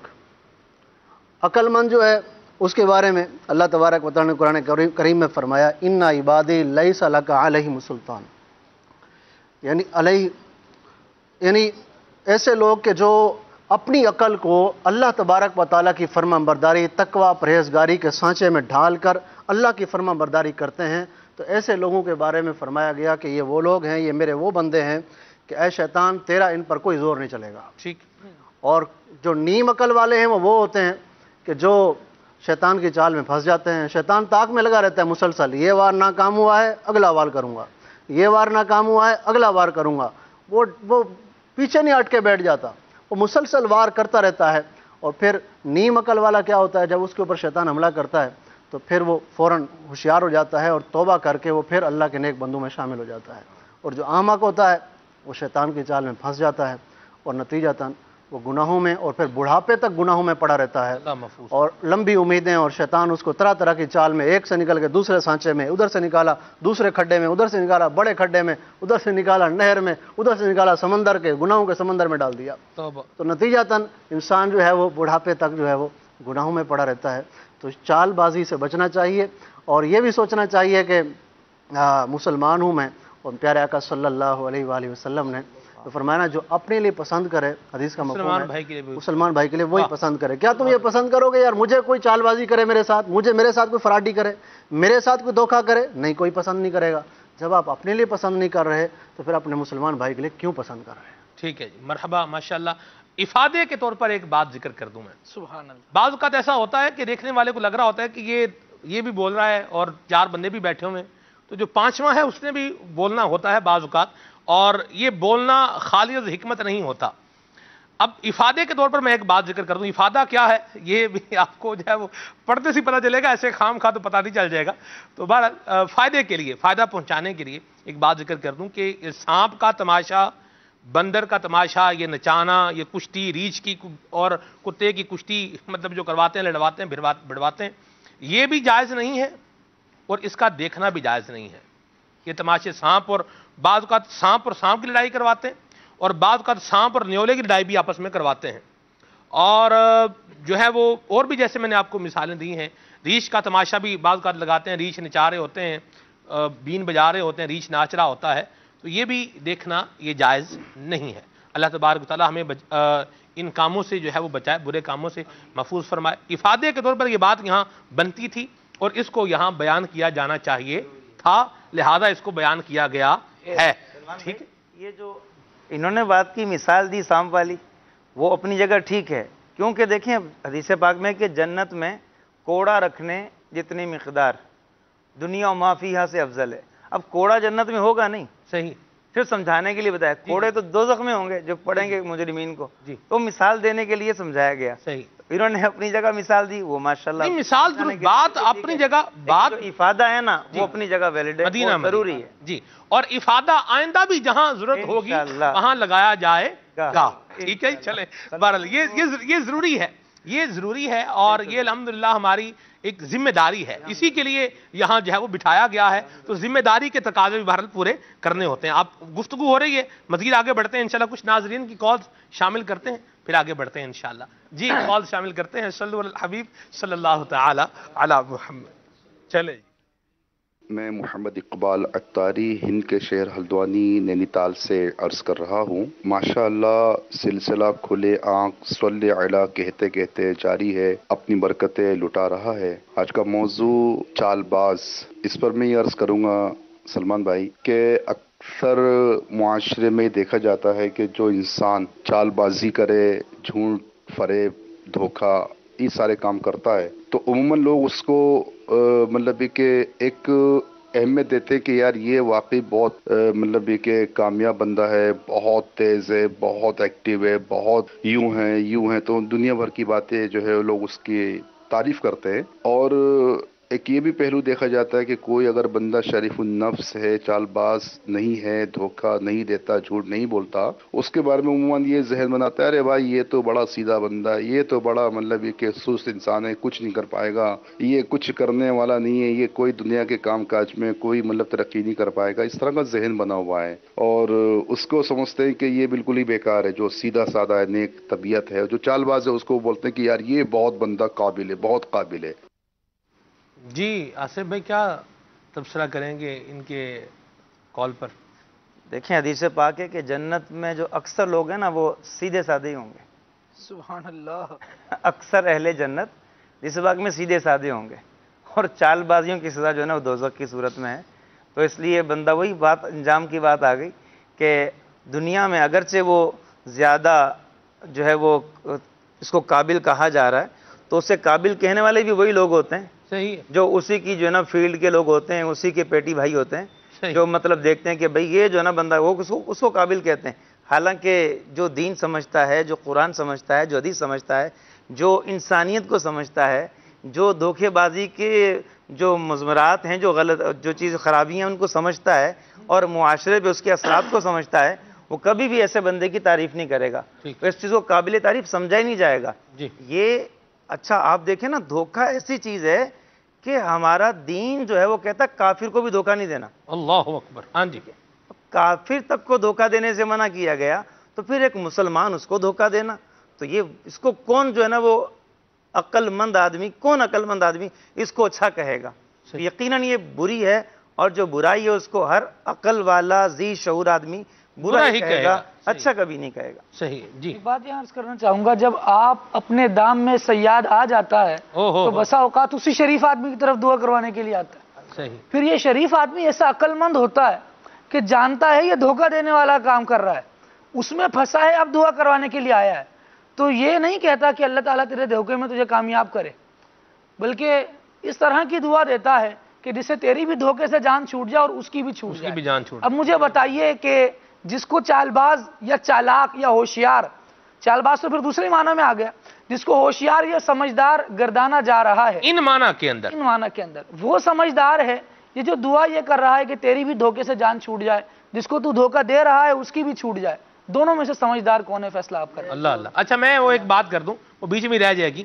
افادہ کیا ہوتا ہے اس کا میں جی چاہ رہا ہے یہ بتائیے. افادہ کیا ہوتا ہے یہ ہمارے آصف بھائی زبردست طریقے سے جو ہے وہ بتا سکتے ہیں، کیونکہ یہ جب کتابوں پر ماشاءاللہ کام کرتے ہیں اور تراجم بھی ہوتے ہیں تو ان پر بھی حاشیے افادے وہ لگاتے رہتے ہیں. بتائیں آصف بھائی افادہ کیا ہوتا ہے؟ بتانا تو آپ نے تھا اور آپ ہی لگا رہے ہیں افادے اتنے. اللہ اکبر. آپ کی ذمہ داری بھی ہے. علمیہ میں یہ آپ کے پاس ہے المدینہ العلمیہ، یہ لفظ مشکل ہو فائدہ پہنچانا. جی اس کا لغوی معنی تو یہ بنتا فائدہ پہنچانا. صحیح. اب ایک بات ایسی آ گئی گفتگو کرتے ہوئے کہ اس سے جڑی ہوئی ایک بات ایسی ہے، اگر وضاحت نہ کی گئی تو شاید پڑھنے والا یا سننے والا کسی غلطی کا، غلط فہمی کا شکار ہو سکتا ہے. تو اس کو اس غلطی سے بچانے کے لیے ایک اضافی بات کر دی جاتی ہے کہ بھائی یہ جو بات ہو رہی ہے اس سے کوئی غلط مطلب نہ لے لے، وہ جو غلط مطلب آپ کے ذہن میں آ رہا ہے وہ غلط ہی ہے، اس کو اچھا نہ سمجھیں، اس سے کوئی غلط نتیجہ نہ اخذ کر لیں. اور وجہ کیا ہوتی ہے کہ عوام کو، کیونکہ ہم نے کتابیں پہنچانی ہوتی ہیں اور یہ ہمارا لائیو سلسلہ عوام کے لیے، مدنی چینل عوامی ہے، تو چونکہ اب عوام کیا ہوتی ہے وہ خود ہی جو ہے نا وہ قیاس کرنا شروع کر دیتی ہے. اور عوامی قیاس کیا ہوتے ہیں؟ ایک عالم صاحب بیان کر رہے تھے، انہوں نے کہا کہ عوام قیاس کیسا کرتی ہے. انہوں نے کہا کہ بھئی ایک جگہ جو ہے نا وہ رش لگا ہوا تھا تو کیا دیکھا ایک آدمی جو ہے نا وہ مرا پڑا ہے وہاں. تو لوگوں نے کہا یہ کیسے مر گیا؟ تو وہ جو بندہ اس کی وجہ بنا تھا نا اس کو مارنے کی، اس نے کہا بات دراصل یہ ہے کہ یہ درخت کے اوپر چڑھا ہوا تھا اور یہ کہہ رہا تھا مجھے نیچے اتارو. تو میں نے ایک رسے کا انتظام کروایا اور رسہ اوپر پھینکا، اس کو کہا کہ باندھ لو. تو اس نے وہ رسہ باندھ لیا اور میں نے اس کو جھٹکا دے کے کھینچ لیا اور یہ نیچے گر کے مر گیا. مجھے سمجھ نہیں آئی، میں نے 2 دن پہلے اسی طریقے سے کنویں سے بھی ایک آدمی نکالا ہے. اب آپ دیکھیں عوامی قیاس یہ ہوتا ہے کہ وہ اس طرح کا قیاس کر کے اور غلطی کے اندر پڑ جاتے ہیں، بڑی بڑی غلطیاں ہو جاتی ہیں، تو اس لیے افادے کی ضرورت پڑتی ہے. غلطی سے بچانے کے لیے وہ بات کی جاتی ہے. چلیں جی بھارت، افادہ کیا ہوتا ہے یہ بھی اس کا بیان ہو گیا. مرحبا. عابد بھائی آپ کچھ کہہ رہے تھے؟ یہ کہہ رہا تھا کہ جو جس کو ہوشیار کہتے ہیں نا، ہوشیار ہے، سمجھدار ہے، چلاک ہے، وہ شخص اگر کسی کے پاس نوکری کر رہا ہے، نوکر ہے، خادم ہے یا سیل مینی کرتا ہے، تو ایسا شخص بڑا، میں کہتا ہوں عقل مند ہوشیار نہیں ہے. کیوں؟ اس لیے کہ وہ فائدہ، آپ کہہ رہے ہیں ہوشیار بھی ہے، اب آپ کہہ رہے ہیں میں یہ کہہ رہا ہوں نا، وہ تو لوگ کہہ رہے ہیں نا ہوشیار ہے، میں یہ کہتا ہوں ہوشیار نہیں ہے. اس کی وجہ کیا ہے؟ وجہ بتا رہا ہوں. وجہ یہ ہے کہ وہ فائدہ اپنے مالک کو پہنچا رہا ہے لیکن آخرت اپنی خراب کر رہا ہے. جھوٹ بول کر، فراڈ کر کے، اگلے کو دھوکہ دے کے، مالک کی چیز کو کیا سے کیا بنا کر بیچ رہا ہے، سامنے والے کو عجیب و غریب قسم کی جو باتیں کر کے، جھوٹی قسمیں اٹھا کے، جھوٹ بول کے، مالک کی چیز بچوا کے وہاں سے پیسے مالک تک پہنچا رہا ہے لیکن آخرت اپنی خراب کر رہا ہے، اپنی برباد کر رہا ہے. اللہ بچائے. اچھا ہوشیار کون سا سلمان بھائی؟ اچھا ہوشیار وہ جو حضرت فرماتے ہیں کہ مجھ کو دیوانہ بتاتے ہو میں وہ ہوشیار ہوں، پاؤں جب تحفے حرم میں تھک گئے سر پھر گیا. وہ اصل ہوشیاری وہ ہے، وہ وہاں ہونی چاہیے. باقی جو ہوشیاری جو عابد بھائی نے کہا ہے نا کہ وہ ہوشیاری میں آ جاتا ہے. اللہ بھائی وہ مومن کے متعلق سرکار مدینہ صلی اللہ علیہ وآلہ وسلم نے ارشاد فرمایا، جامع ترمذی کی روایت ہے، فرمایا مومن سیدھا سادہ کرم کرنے والا ہوتا ہے.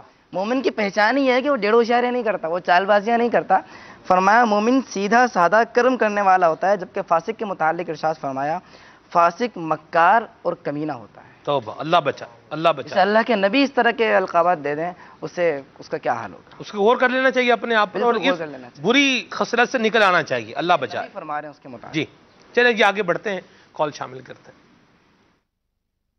محمد سلیم رضا عطاری ضلع بھاولپور مہراوالا سے عرض کر رہا ہوں۔ تو آج کے موضوع کے حوالے سے جیسے آپ نے چال بازی کے حوالے سے موضوع لیا ہے، تو اکثر ایسے ہوتا ہے کہ کوئی بندہ کسی کے ساتھ غلط فہمی میں آپس میں بگاڑ پیدا کر دیتا ہے اور دوسرے بندے کے دل میں یہ شک و شبہات اور دشمنی پیدا کرا دیتا ہے کہ فلاں بندہ تمہارے ساتھ ایسا ہے۔ تو جس بندے کے دل میں بدگمانی ڈالی گئی ہوتی ہے تو وہ اس کے لیے ایسے ایسے منصوبے اور چال بازیاں سوچتا ہے، حد سے بھی گزر جاتا ہے، اور بعض اوقات تو اتنا نقصان دے دیا جاتا ہے، اور بعد میں جب ملاقات ہوتی ہے تو اتنا تک بھی کہہ دیتے ہیں کہ تم نے ہمارے خلاف چال چلی تھی، تو جو ہم نے چلیے دیکھیں آپ کے ساتھ کیا کیا اور کتنا عبرتناک آپ کا انجام ہوا۔ تو اس طریقے کا لوگوں کا ذہن بنانا، بدگمانیاں بدشگونیاں پیدا کرنا اور چال بازیاں کھیلنا، یہ نہیں سوچتے کہ یہ ہمارا مسلمان بھائی ہے، اسلامی بھائی ہے، آخر اس کا بھی ہمیں دنیا و آخرت میں حساب و کتاب دینا ہے۔ اللہ تعالی ہمیں ایسے برے کاموں سے بھی محفوظ فرمائے۔ اس معاملے میں مدنی پھول بھی عطا فرما دیجیے، اگر کوئی عبرت کی بات بھی ہو تو وہ بھی ارشاد فرما دیجیے۔ اللہ تعالیٰ دعوت اسلامی کے تمام سلسلے والوں کو بھی آباد اور شاد رکھے، آمین۔ جی خالد بھائی، بندہ دیکھ لے کہ ویسے تو خود حضرت نے درد بھری کال کی ہے اور ایسا لگتا ہے کہ شاید کسی واقعے کی طرف ہی اشارہ ہے جو ان کے گرد و پیش میں رونما ہوا ہوگا۔ درست بات تو یہ ہے کہ ہمیں کوشش کرنی چاہیے کہ ہم کسی کو عبرت کا نشانہ نہ بنائیں۔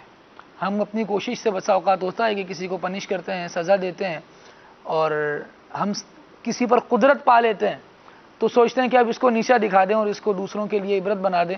اس نے خود یہی سوچ رہے ہوتے ہیں کہ اس نے ہمارے لیے چال چلی تھی، اب ہم اس کی چال کو اس کے اوپر لوٹا دیں گے۔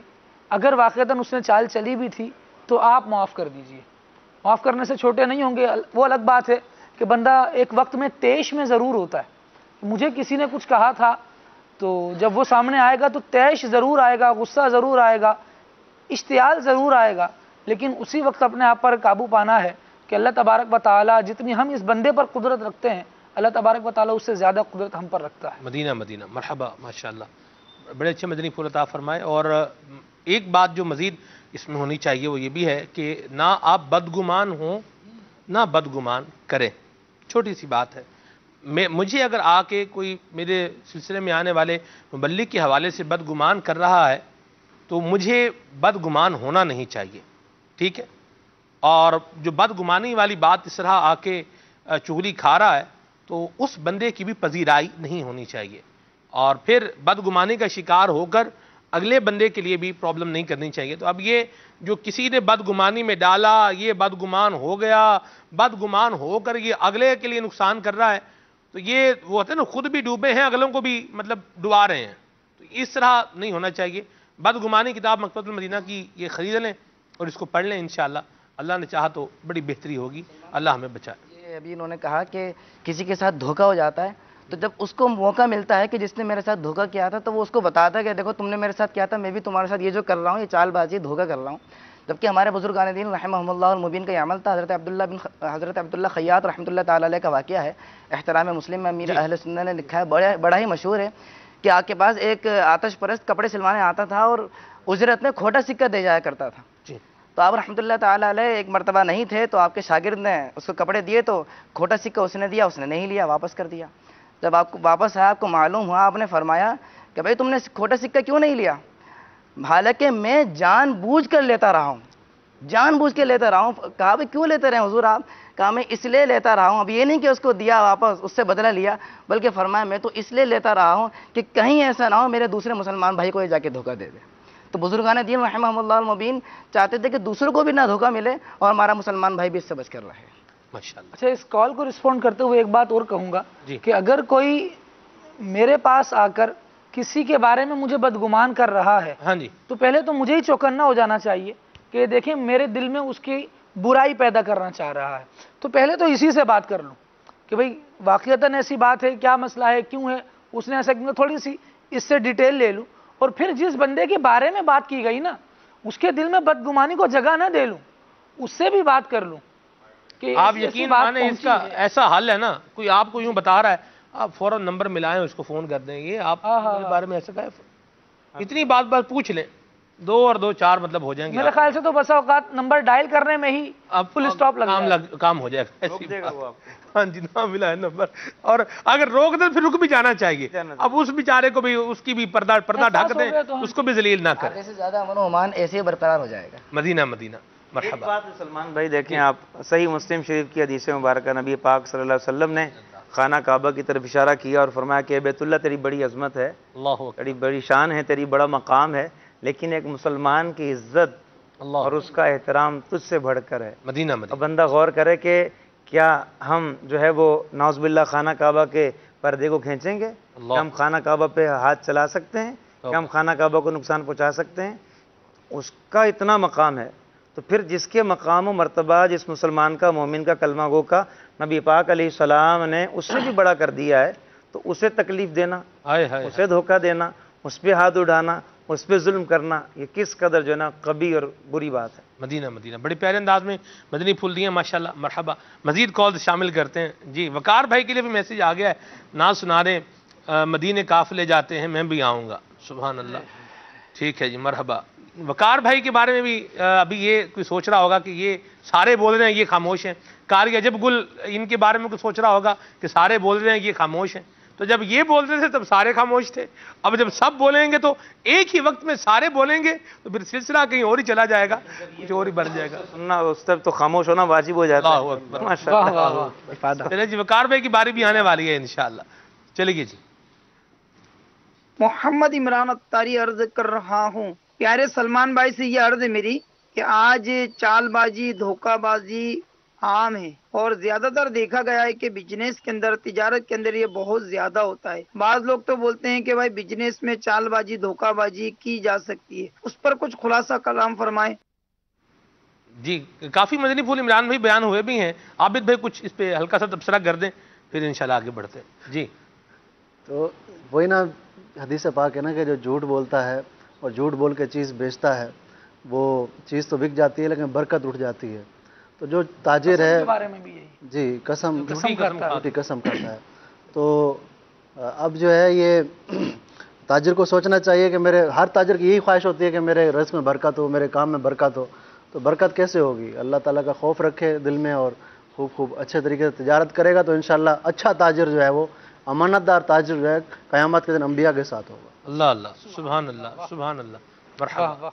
جی میں بلاسپور ہند سے سید ناظر قادری بول رہا ہوں. سلمان بھائی, کیا آج کا جو موضوع ہے چال باز, یہ جو کچھ لوگ ہوتے ہیں ایسا مطلب لوگ اچھا محنت کر رہے ہیں, کھا رہے ہیں, پی رہے ہیں, ان کو پریشان کیا جائے, کس طرح پریشان کیا جائے اس کے بارے میں جو ہے نا سازش یا چال بازی کر کے اس کو پریشان کرنا, ایسا کرنا کیسا ہے یہ بھی ارشاد فرما دیجئے. اور وہ جو مطلب اچھا رہنے کی کوشش کرتے ہیں یہ کس طرح اچھا رہے, اس چال بازوں سے بھی چھٹکارا مل جائے, اس کا بھی کچھ ترتیب بتا دیجئے.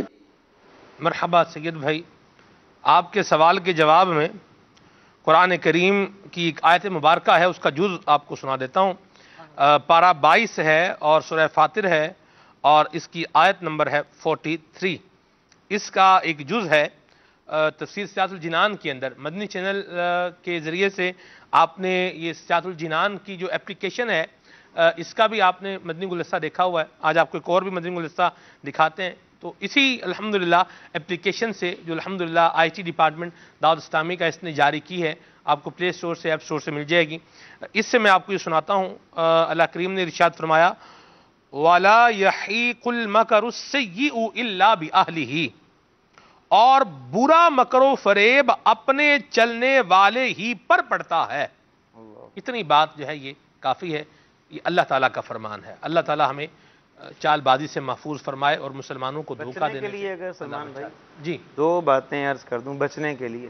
ایک تو ہے علم حاصل کرے. امام غزالی فرماتے ہیں علماء جو ہیں نفس, شیطان اور لوگوں کے مکر و فریب سے واقف ہوتے ہیں, تو اس لیے وہ بچ جاتے ہیں. ایک تو علم حاصل کرے اور دوسرا تقوی و پرہیزگاری اختیار کرے.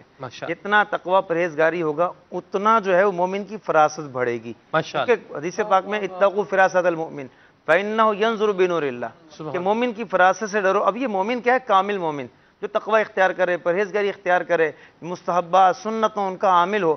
جب یہ تقوی پرہیزگاری آ جائے گا نا انسان میں اور تقوی کے اعلیٰ درجات پہ فائز ہوتا چلا جائے گا تو اس کو فراست کا نور مل جائے گا. مدینہ تو انہیں فراست مل جائے گا تو انشاءاللہ لوگوں کی چال بازوں سے انشاءاللہ بچ جائے گا. مدینہ ماشاءاللہ مرحبا. جی غلام محی اتاری پنجاب کے شہر لودھرا سے عرض کر رہا ہوں. نعت خوان اسلامی سے گزارش ہے کہ مجھے یہ کلام سنا دیں. منور میری آنکھوں کو میرے شمس و ضحیٰ کر دے، غموں کی دھوپ میں وہ سایہ زلفیں دوتا کر دے. چلے جی مرحبا ماشاءاللہ کیا بات ہے جی. میرا نام محمد طلحہ فتاری ہے. میں ملیر کے علاقہ آباد سے بات کر رہا ہوں. مجھے ایک کلام سنا دیں. میٹھا مدینہ دور ہے، جانا بھی ضرور ہے. واہ جی واہ، سبحان اللہ سبحان اللہ. یہ ہیں جی کچھ خراب حال کیا، دل کو پرملال کیا، تمہارے کوچے سے رخصت کیا، نہال کیا.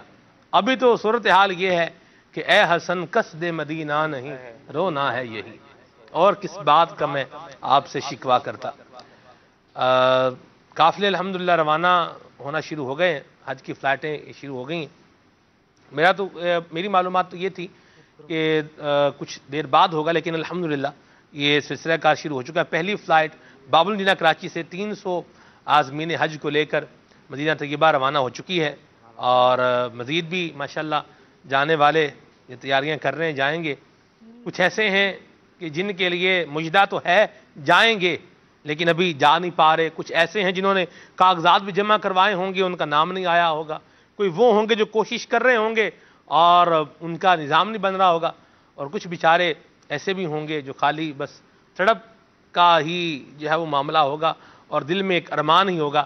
اللہ سب کو نصیب فرمائے، اور جن کو اللہ تبارک و تعالیٰ اسارت نصیب فرمائے انہیں اللہ تعالیٰ حج مبرور عطا فرمائے. انشاءاللہ 19 جولائی کو انشاءاللہ محفل مدینہ ہوگی، اور ہفتہ وار سنت و بھرے اجتماع کے بعد عالمی مدنی مرکز فیضان مدینہ کے مدینہ ہال میں یہ سلسلہ کار ہوگا انشاءاللہ.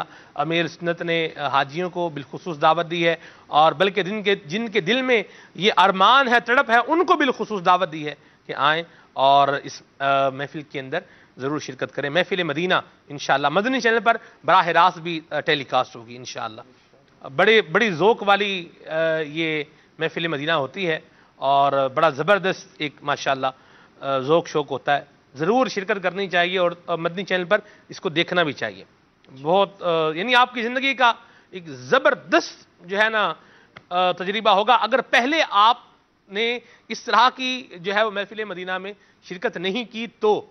اور وہ لوگ جنہوں نے امیر اہل سنت جب چل مدینہ کا قافلہ بناتے تھے اور چل مدینہ ہوتا تھا، یہ سلسلہ کار مدنی قافلہ جاتا تھا، تو اس وقت جو محفل مدینہ ہوتی تھی اللہ اللہ، اس کا تو پھر کیا ہی سوز اور کیا ہی ذوق ہوتا ہوگا. اللہ اللہ اللہ نصیب فرمائے. الحمدللہ دعوت اسلامی کے مدنی ماحول کی برکت سے یہ چیزیں بھی انسان کو ملتی ہیں. اللہ ہمیں یہ عطا فرمائے. یہ کہہ رہے ہیں کہاں سے ہیں جی؟ عبداللہ بھائی ہیں مرکز الاولیاء لاہور سے، اور یہ تو گھریلو علاج پوچھ رہے ہیں. خلیل بھائی آج ہمارے ساتھ نہیں ہیں، خلیل بھائی ہوتے ہیں تو ہم شامل کرتے ہیں جی. یہ ہیں رضوان علی سمرو بھائی ہیں کراچی سے. بڑی مہربانی جی. یہ ان کی بھی ایک فرمائش ہے. چلیں اللہ آپ کو برکت دے. کچھ کلام شامل کریں اپنے وقار میں، پھر آگے بڑھتے ہیں. حمزہ والا سے میسیج ہے، اور سلمان بھائی لکھ رہا ہوں نعت سرور سبز گنبد دیکھ کر، یہ بھی سننا ہے جی.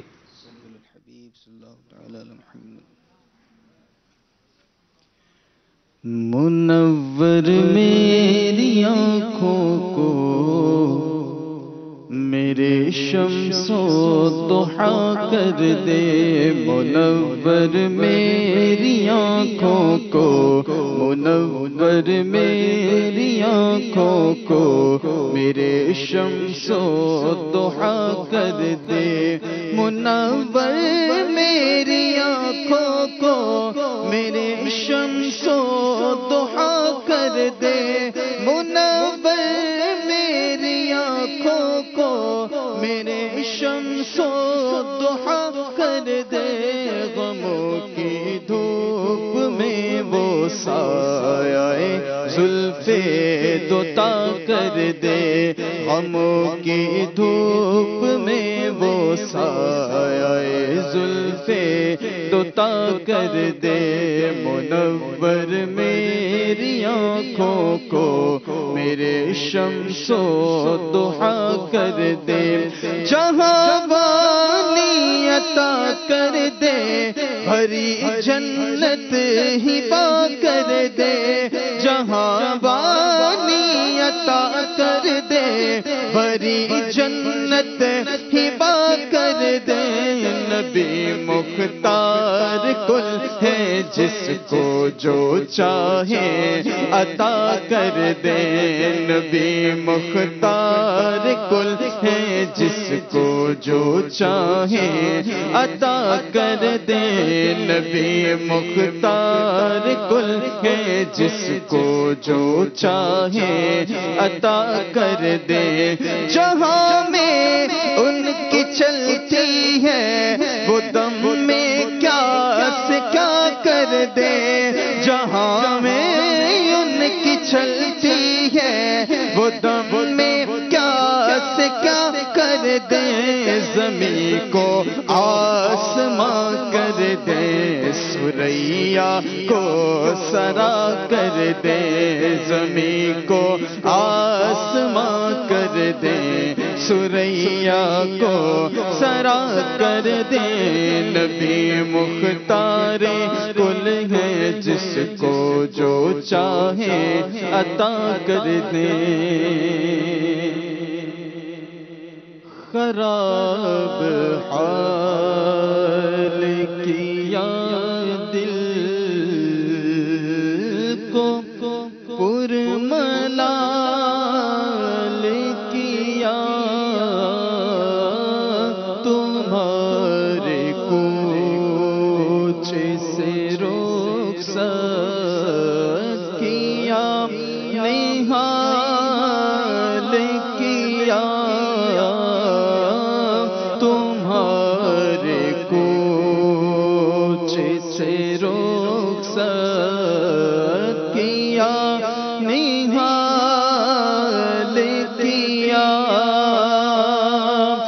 نہ روئے گل ابھی دیکھا، نہ بوئے گل سونگھی، نہ روئے گل ابھی دیکھا،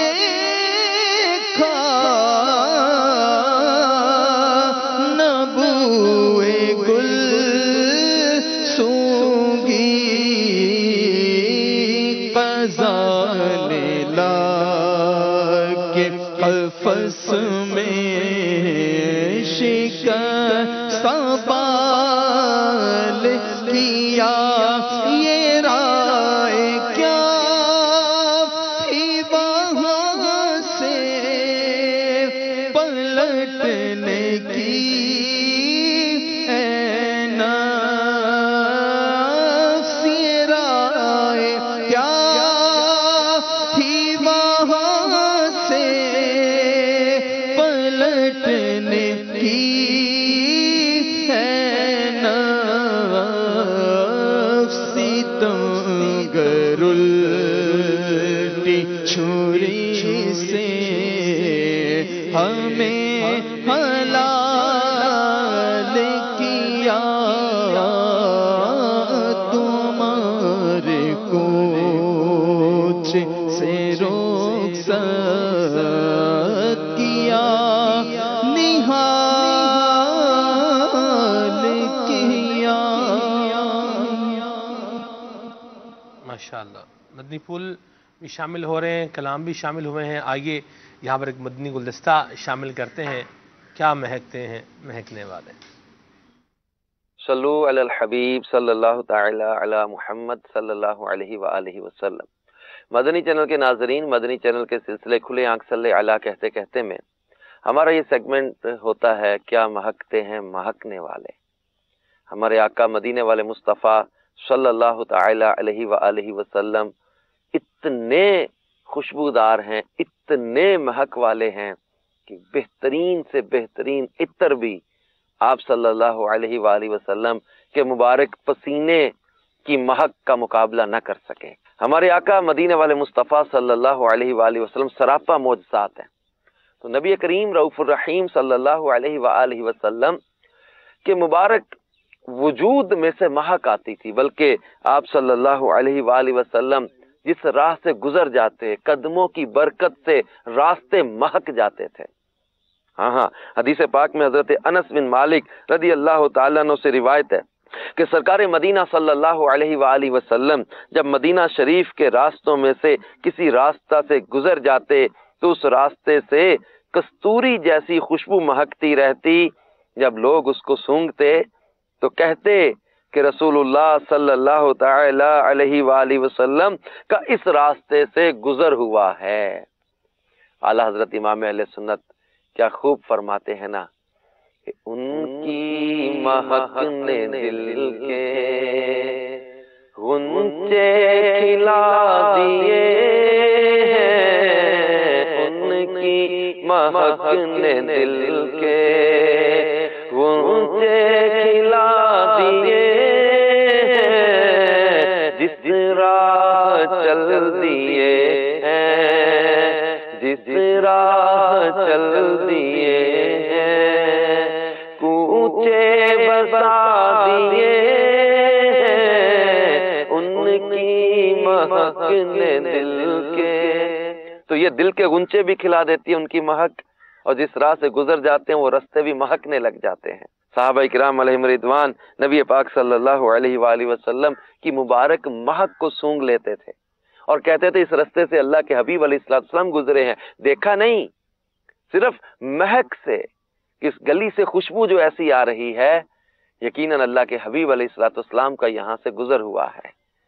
راستے بتاتے ہیں، مدینہ پاک کی گلیاں، مدینے کے راستے اللہ کے حبیب صلی اللہ علیہ وآلہ وسلم کے گزرنے کا پتہ دیتے ہیں۔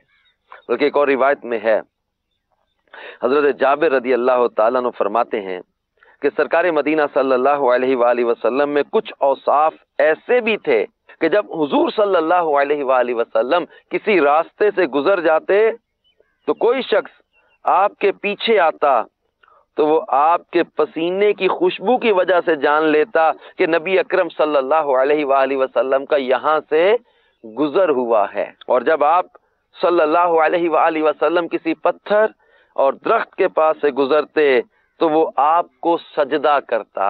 میرے میٹھے میٹھے اسلامی بھائیوں اور مدنی چینل کے ناظرین، کیوں نہ ایسے کریم آقا صلی اللہ علیہ وآلہ وسلم سے محبت کی جائے کہ جن کو جانور سجدہ کریں، درخت سجدہ کریں، اور جس رستے سے گزر جائیں آپ کی مہک سے پتہ چل جائے۔ اور اس حدیث میں حضرت جابر رضی اللہ تعالیٰ عنہ نے واضح کیا کہ وہ جو راستے سے خوشبو آتی تھی یہ نبی کریم صلی اللہ علیہ وآلہ وسلم کا عطر لگانے کی وجہ سے نہیں تھی کہ آپ نے کوئی خوشبو استعمال کی ہوئی ہے تو اس کی مہک آ رہی ہے، بلکہ وہ بتا رہے ہیں کہ راستے میں پیچھے آنے والے نبی پاک صلی اللہ علیہ وآلہ وسلم کے مبارک پسینے کی خوشبو کی وجہ سے پہچان لیا کرتے تھے کہ اس گلی سے، اس راستے سے اللہ کے پیارے محبوب علیہ السلام کا گزر ہوا ہے۔ اعلیٰ حضرت امام علیہ سنت کہتے نا، بھینی خوشبو سے مہک جاتی ہے گلیاں واللہ، یعنی اللہ کی قسم آپ کی بھینی خوشبو سے گلیاں خوشبودار ہو جاتی ہیں۔ بھینی خوشبو سے مہک جاتی ہیں گلیاں واللہ، کیسے خوشبو میں بسائے ہیں تمہارے گیسو، کیسے خوشبو میں بسائے ہیں تمہارے گیسو، بھینی خوشبو سے مہک جاتی ہیں گلیاں واللہ۔ تو میرے مدنی چینل کے ناظرین، ہمارے آقا مدینے والے مصطفیٰ صلی اللہ علیہ وآلہ وسلم جب رستوں میں سے گزرتے تو رستے خوشبودار ہو جاتے، جیسا کہ ایک اور روایت میں حضرت انس رضی اللہ تعالیٰ عنہ سے مروی ہے کہ جب نبی کریم صلی اللہ علیہ وآلہ وسلم مدینہ المنورہ کے راستوں میں سے کسی راستے سے گزرتے تو اس راستہ سے کستوری کی مہک آتی تو لوگ کہتے کہ نبی کریم صلی اللہ علیہ وآلہ وسلم کا یہاں سے گزر ہوا ہے۔ ہم بھی منتظر ہیں کہ جلوہ یار ادھر بھی کوئی پھیرا تیرا، حسرتیں 8 پہر تکتی ہے رستہ تیرا، چاند کو توڑ کے پھر جوڑنے والے آ جا، ہم بھی پھوٹی ہوئی تقدیر لیے بیٹھے ہیں۔ اللہ تبارک و تعالی اپنے پیارے حبیب علیہ الصلوۃ والسلام کی زیارت بھی ہمیں عطا فرمائے، وہ کرم فرما دے، ادھر سے گزر بھی ہو جائے، ہمارے گھر دل اجڑی بستیاں بھی آباد ہو جائیں۔ صلو علی الحبیب صلی اللہ تعالی علی محمد صلی اللہ علیہ وآلہ وسلم۔ سبحان اللہ، سبحان اللہ۔ آج حاجی اظہر صاحب کا یہ انداز بھی دیکھنے کو آج ایک نیا انداز ہے جی، ماشاءاللہ۔ جیسے لفظ میں تو اشعار پڑھتے ہیں، آج ماشاءاللہ طرز کے ساتھ بھی پڑھیں، اللہ پاک مزید برکتیں عطا فرمائے۔ اراکین شورا کی بڑی کرم نوازی ہے اور بڑی ان کی مہربانی ہے، ماشاءاللہ وقت عطا فرماتے ہیں۔ اور الحمدللہ قاری سلیم صاحب بڑے پیارے رکن شورا ہیں اور کیا ہی شان ہے ان کی بھی، ان سے بھی ہماری جو ہے وہ یوں کہہ لیں کہ فائنل ہو چکا ہے کہ قاری صاحب انشاءاللہ مدنی گلدستہ سلسلے کے لیے دے رہے ہیں، اور انشاءاللہ اللہ چاہے 2-3 دن کے اندر ہم اس کو جو ہے وہ بالکل جسے آپ یوں کہہ لیں کہ سارٹ آؤٹ کر لیں گے کہ قاری صاحب سے ہم نے کیا لینا ہے انشاءاللہ۔ چلیں مجھے ریکال بھی ہو گیا، یاد بھی آ گیا، اچھا ہو گیا۔ اللہ تبارک و تعالیٰ اراکین شورا کو بھی سلامت رکھے اور ہمیں اللہ تبارک و تعالیٰ پیارے آقا علیہ الصلوۃ والسلام کی محبت کا فیضان نصیب فرمائے اور چال بازیوں سے اللہ ہمیں محفوظ فرمائے۔ یہاں ایک اور بات بھی میں کرنا چاہوں گا مدنی چینل کے ناظرین، اور وہ یہ ہے کہ ہم یہ نہ سمجھتے رہیں کہ ہر کوئی ہمارے خلاف ہی چالیں چل رہا ہے، ہر کوئی مجھے ہی نیچا دکھانا چاہتا ہے۔ آصف بھائی اس موضوع کو بھی میں سمجھتا ہوں اس میں لیا جانا چاہیے، ارشاد فرمائیں۔ اس حوالے سے سلمان بھائی بعض اوقات یہ ہوتا ہے کہ کہتے ہیں کہ دودھ کا جلا چھاچھ بھی پھونک پھونک کے پیتا ہے۔ اب یہ محاورہ بڑا مشہور ہے، تو اس کا مطلب بھی بتا دوں کہ چھاچھ یوں کہہ لیں لسی ہوتی ہے جو ٹھنڈی ہوتی ہے، اور دودھ گرم ہوتا ہے، بعض اوقات پینے کے لیے بندہ گرم کر کے پیتا ہے۔ اگر وہ دودھ سے منہ جل جائے کسی کا، دونوں دیکھنے میں تو سفید ہی ہوتی ہیں، اب کوئی شخص اگر ڈسا جا چکا ہے تو وہ بہت زیادہ محتاط ہو جاتا ہے کسی چال باز سے، دھوکے باز سے، تو اچھا بعض اوقات احتیاط اس کی ایکسٹرا آرڈنری ہو جاتی ہے، یہ نہیں ہونی چاہیے۔ اب ہر ایک کے بارے میں بدگمانی، کوئی شخص اس سے آگے پیار سے بات کر رہا ہے اور کوئی اس سے جو ہے نا وہ محبت سے بات کر رہا ہے، اب اس کے معاملے میں بھی یہ جو ہے نا بدگمانی شروع ہو جائے، یار یہ کوئی اس کا لگتا ہے مطلب ہے کوئی مجھے دھوکہ دے گا، تو ایسا نہیں ہوتا۔ ہر مسلمان کے بارے میں بدگمانی نہ کرے۔ ٹھیک ہے، حدیث پاک ہے مومن جو ہے وہ ایک سوراخ سے 2 مرتبہ نہیں ڈسا جاتا، تو اب اگر کسی نے دھوکہ دیا ہے تو اس سے محتاط ہو جائے، اب اور دیگر سے بھی جو ہے نا وہ ویسا رویہ اختیار کر لے، ان کے بارے میں بدگمانی کرے، بری سوچ بنا لے، پھر کیا ہوگا، اس کے ذہن میں اس کی سوچ جو نا منفی ہو جائے گی، پھر سوچ جب منفی ہو جائے گی تو پھر کام بھی منفی ہو جائیں گے، کام بھی منفی سارے ہو جائیں گے، اس کے سارے کام بگڑ جائیں گے۔ تو بہتر اور جو مناسب ہے، زندگی اچھی گزارنی ہے تو مسلمانوں کو اچھا گمان کرو، مسلمانوں کو اچھا گمان کرو، حدیث پاک ہے، تو اچھے گمان رکھیں، کر بھلا ہو بھلا، ہو بھلا، مدینہ مدینہ، ٹھیک ہے، تو یہ ہونا چاہیے، مدینہ مدینہ۔ خالد بھائی بعض اوقات ایسا ہوتا ہے کہ بندے کے اپنے مزاج کے اندر، اس کے اپنے کردار کے اندر، اس کے کام کے اندر خامی ہوتی ہے، لیکن وہ یہ سمجھ رہا ہوتا ہے یار یہ سارے مجھے جو ہے وہ دبانا چاہتے ہیں، مجھے یہاں سے نکالنا چاہتے ہیں، اس ادارے سے نکالنا چاہتے ہیں، اس علاقے سے، مطلب اس میری نوکری سے مجھے فارغ کروانا چاہتے ہیں۔ یعنی ایک بندہ اپنے آپ کو غلط نہیں سمجھ رہا، باقی جو 100 لوگ ہیں ان کے بارے میں سمجھ رہا یار یہ 100 کے 100 غلط ہیں، میں اکیلا ٹھیک ہوں۔ کیا فرمائیں گے آپ؟ ہاں، بسا اوقات یہ ذہن اس لیے بھی بنتا ہے کہ انسان کی ایک خواہش ہوتی ہے کہ میں مظلوم بن جاؤں اور سب کی ہمدردیاں سمیٹ لوں۔ جی، میں اس میں 2 پہلو یوں سمجھے ہو سکتے ہیں، ایک تو میں مظلوم بن جاؤں، سب کی ہمدردیاں سمیٹ لوں، اور دوسرا لوگوں کو یہ پتہ چلے کہ مجھ سے بھی جلنے والے لوگ موجود ہیں، میں بھی کسی شمار میں ہوں، مجھے بھی دیکھ کر جلا جا سکتا ہے۔ تو دونوں صورتیں نہیں ہونی چاہیے۔ اپنے آپ کو جو کام آپ کو دیا جاتا ہے، جو جس فیلڈ میں جہاں بھی آپ کام کر رہے ہیں، پہلے دیکھ لیں کہ جس کام کو آپ لیے ہوئے ہیں کیا اس کی آپ از خود اپنے اندر صلاحیت پاتے ہیں، کیونکہ بندہ سب سے بہترین اپنا تجزیہ خود کر سکتا ہے۔ اس کو معلوم ہوتا ہے میں کتنے پانی میں ہوں. جب اس کو یہ احساس ہوگا کہ میں یہ کام کر سکتا ہوں یا نہیں کر سکتا ہوں تو کیا کر بھی رہا ہوں یا نہیں. اگر دونوں جواب درست آتے ہیں کہ کر بھی سکتا ہوں اور صحیح سے کر بھی رہا ہوں تو پھر اس کو بے خوف ہو جانا چاہیے. لیکن اگر وہ یہ ہے کہ کر تو سکتا ہوں لیکن کر نہیں رہا تو پھر اپنی اصلاح کرے. اور اگر کر ہی نہیں سکتا تو پھر کوئی ایسا کام ڈھونڈے کہ جو وہ کر سکتا ہو. ورنہ ساری زندگی اس کی اسی میں رہ جائے گی کہ لوگ میرے خلاف چالیں چل رہے ہیں, نہ آج یہ کام درست انداز سے کر پا رہا ہے نہ کل کو یہاں سے فارغ ہو. چالیں کہ جب کارکردگی صفر ہوگی تو پھر یا تو تبادلہ بنے گا یا فراغت بنے گی. ایسی بات دونوں صورتوں میں ہوگا کیا کہ آپ کسی اور ڈپارٹمنٹ میں جائیں گے, کسی اور شعبے میں جائیں گے, کہیں اور جائیں گے تو کیا ہوگا, وہاں پر بھی آپ یہی سوچ رہے ہوں گے. پھر ایک کیریئر بن جائے گا آپ کا کہ یار یہ تو پچھلے شعبے سے بھی یوں نکالا گیا ہے. اور آپ کا کیا ہوگا کہ میرے ساتھ تو لوگ یوں کرتے ہیں. اپنی غلطی کبھی نظر نہیں آئے گی اور پھر ساری دنیا کی خاک شان نہ ہو سکتا ہے کہ مقدر میں آ جائے. تو بسا اوقات یہ وہ پریشانیاں ہوتی ہیں جو بندہ اپنی اصلاح سے عاری ہو کر خود اپنے لیے کریٹ کر لیتا ہے.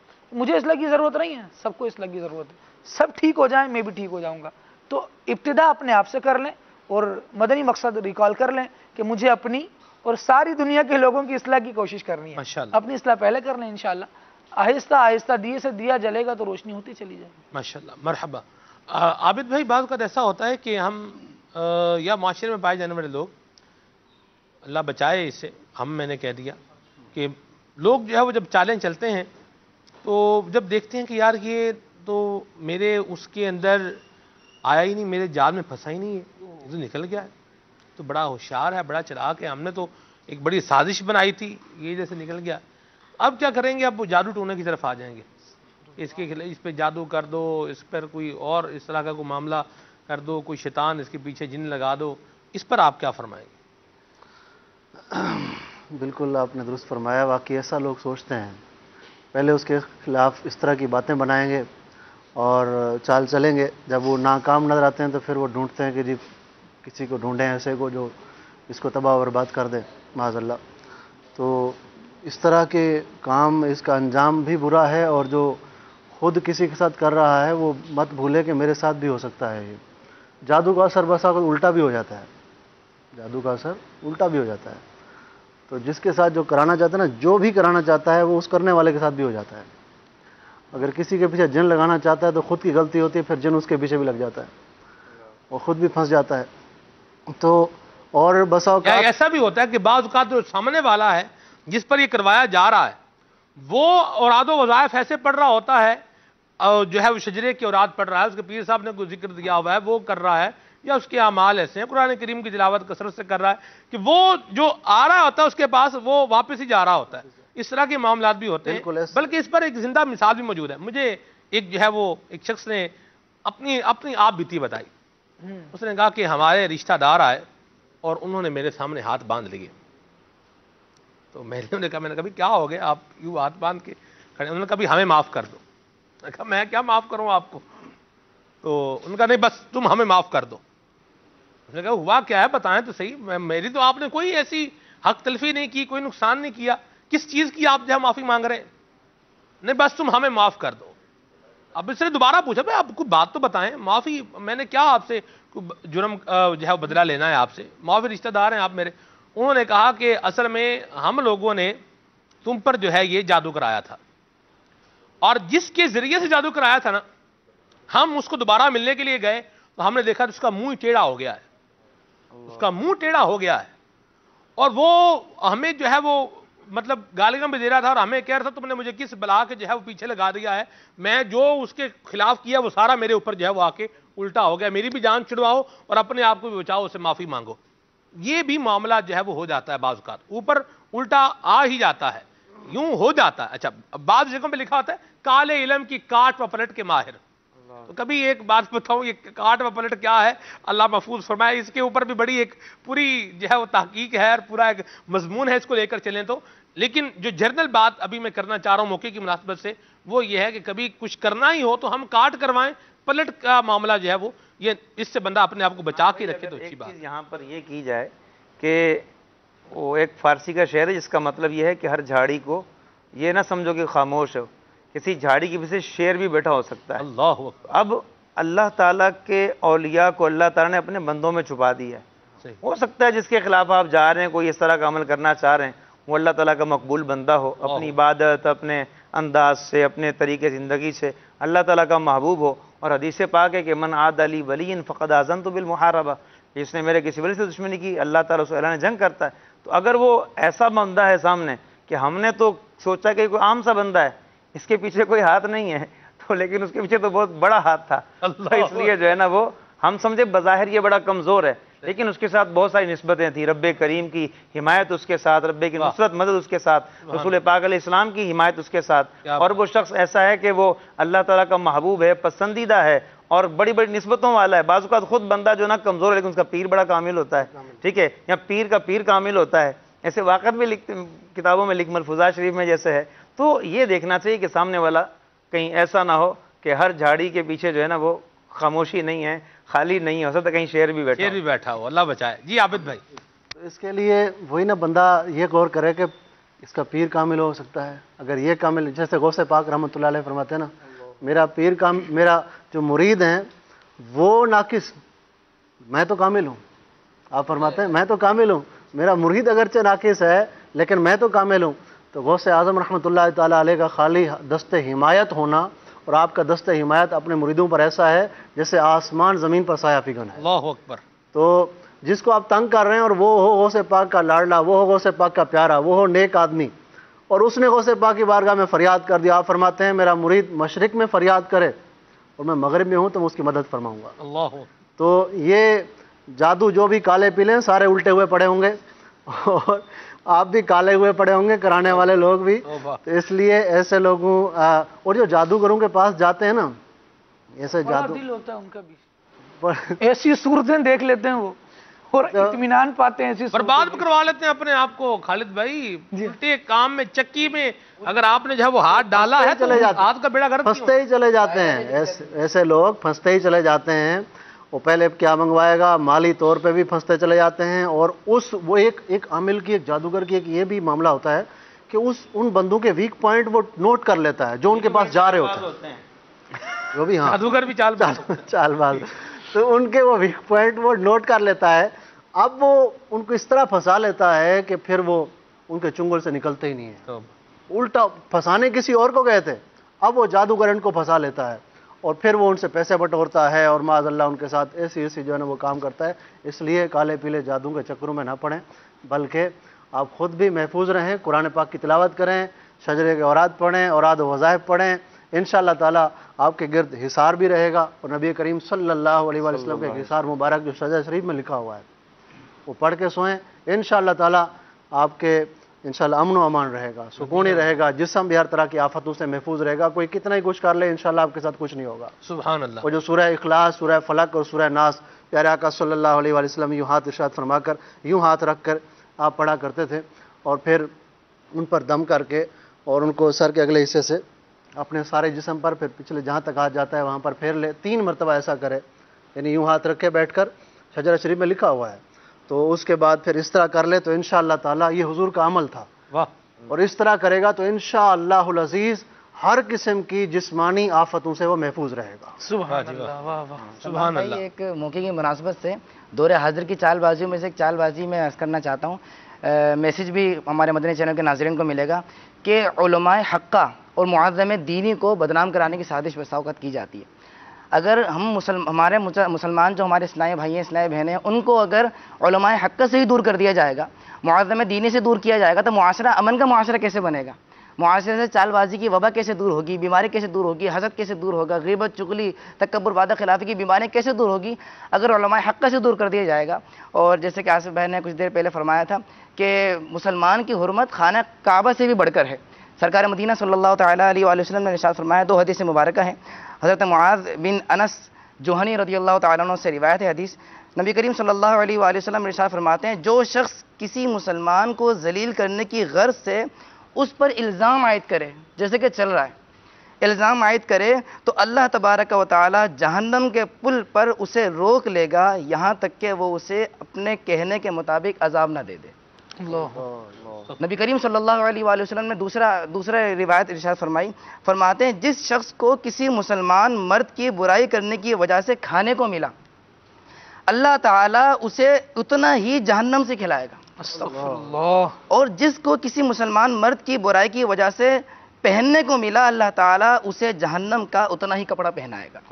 تو کتنے آرام سے کسی کی برائی کر لی جاتی ہے، کسی کو بدنام کر دیا جاتا ہے، غلط پروپیگنڈا کر دیا جاتا ہے، حالانکہ وہ جو معظم دینی شخصیت ہوتی ہے ان کو پتہ بھی نہیں ہوتا ہے کہ ان کے خلاف اس طریقے سے ہو رہا ہے، نہ انہوں نے وہ کام سر انجام دیا ہوتا ہے۔ لوگ مسلمان جو ہوتے ہیں وہ ان سے دور ہوتے ہیں، بدظن ہوتے ہیں، لہذا ہمیں ایسا نہیں کرنا چاہیے، اپنے علماء کرام کا ادب اور احترام کرنا چاہیے، یہی ہمارے معاشرے کو خوبصورت معاشرہ بنائے۔ چلیں ماشاءاللہ، یہ بھی ایک مدنی پھول ہو گیا۔ مدنی چلے کے ناظرین، مجھے غوث پاک کا ایک شعر یاد آ رہا ہے، سبحان اللہ۔ مریدی لا تخف واشن فانی عزوم قاتل عند القتال۔ اللہ اکبر، اللہ اکبر، کیا قصیدہ غوثیہ ہے غوث پاک کا۔ اللہ اللہ، سبحان اللہ، سبحان اللہ، سبحان اللہ، سبحان اللہ۔ پاک رحمۃ اللہ علیہ کی بر وقت مدد پر ایک اسلامی بھائی کا اپنا بھی تھا واقعہ، بڑا پیارا ہے۔ یہ جو کہا نا کہ جو چال چلتا ہے نا اس کے خلاف پھر اگر وہ کامل نہیں تو اس کا پیر تو کامل ہے ہی نا۔ تو وہ کہتے ہیں میں اپنی سیرلی لے کے جا رہا تھا، آگے چال چلنے والے لوٹنے والے آ گئے، انہوں نے کہا لو جی ادھر دو ہماری سیرلی ہے، لوٹنے آ گئے۔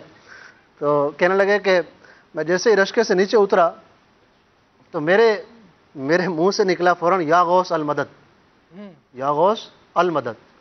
کہتے ہیں میں نے وہ جیب سے یوں سارے پیسے نکالے، اسے ہاتھ کے اوپر رکھ لیے اور میں نے ہاتھ یوں کر لیے، انہوں نے میری ساری تلاشی لی، موبائل اور یہ جو بھی چیزیں کاغذ سارے نکال لیے۔ 30,000 روپے ہاتھ کے اوپر رکھے ہوئے تھے، 30,000 ہاتھ کے اوپر رکھے ہوئے سامنے، انہوں نے میرا ہاتھ نہیں دیکھا، ساری تلاشی لے کے ان کو کچھ نہیں ملا، واپس چلے گئے اور میں نے اپنی تنخواہ کو واپس ڈال لیا۔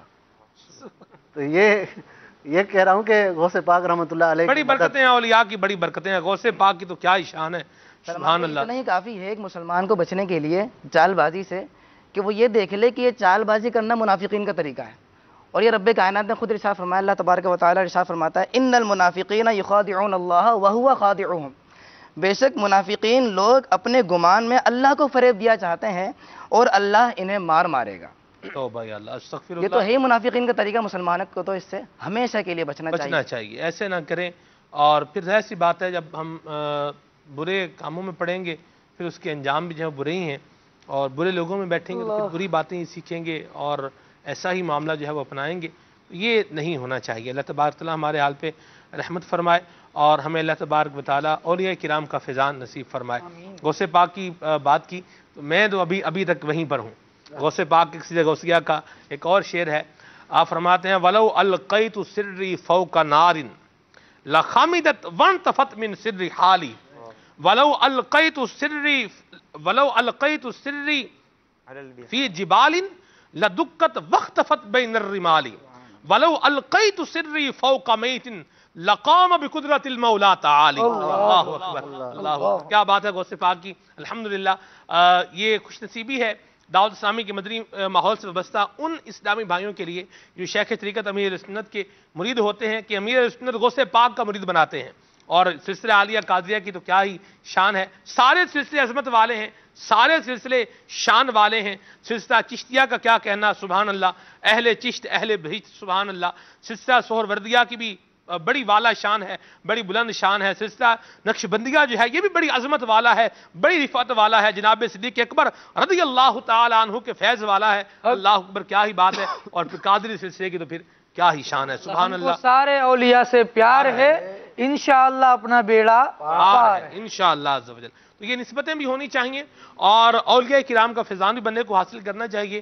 تو میرے مدنی چینل کے ناظرین، آج کے سلسلے کو ہم اختتام کی طرف لا رہے ہیں، اور آخر میں جو ہے وہ یہی گفتگو جو ہے وہ کرنا چاہیں گے کہ ہم اپنا یہ ذہن بنا لیں کہ ہم نے کسی مسلمان کے لیے عرصہ حیات کو تنگ نہیں کرنا، ہم نے کسی مسلمان کے لیے پرابلمز کو کریٹ نہیں کرنا، ہم نے کسی مسلمان کو تکلیف نہیں دینی، ہم نے بغیر اجازت شرعی کسی مسلمان کے ساتھ کوئی برا نہیں کرنا، ایک بات ہے۔ اور دوسرا یہ بھی نہ سوچ رہے ہیں کہ ہر کوئی میرے خلاف چال چل رہا ہے یا مجھے نیچا دکھانا چاہتا ہے۔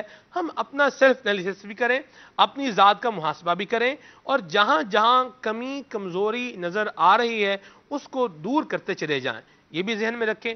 اور اگر خالی یہی سمجھتے رہیں گے کہ دوسرے ہی چالیں چل رہے ہیں اور اپنی خامیوں کو دور نہیں کریں گے تو پھر میرے مدنی چینل کے ناظرین کبھی بھی کامیاب نہیں ہو سکیں گے۔ اللہ تبارک و تعالیٰ ہمارے حال پہ رحمت فرمائے، دعوت اسلامی کے مدنی ماحول سے بستا رہیں، مدنی چینل دیکھتے رہیں، اچھی باتیں سنتے رہیں، اچھے بیانات سنتے رہیں، اچھے سلسلے دیکھتے رہیں، اچھے مدنی ماحول کے اندر رہیں، مدنی قافلے کے مسافر بن جائیں، 1 ماہ کے مدنی قافلے کے مسافر بن جائیں۔ 5 اگست کو انشاءاللہ عثمانی ایکسپریس یہاں باوجودہ کراچی سے سفر کر رہی ہے، 1 ماہ کا مدنی قافلہ ہے، تو اس میں سفر اختیار کریں انشاءاللہ۔ اچھا ذہن بنے گا، مسلمانوں کی خیر خواہی پر مبنی ذہن بنے گا، تو اس کی برکات انشاءاللہ ہمیں ہماری زندگی کے اندر بھی میسر ہوں گی۔ اور ایک جو اہم ترین بات ہے وہ یہ ہے کہ ہمارے دل میں اطمینان ہوگا اور سکون زندگی میں آ جائے گا انشاءاللہ۔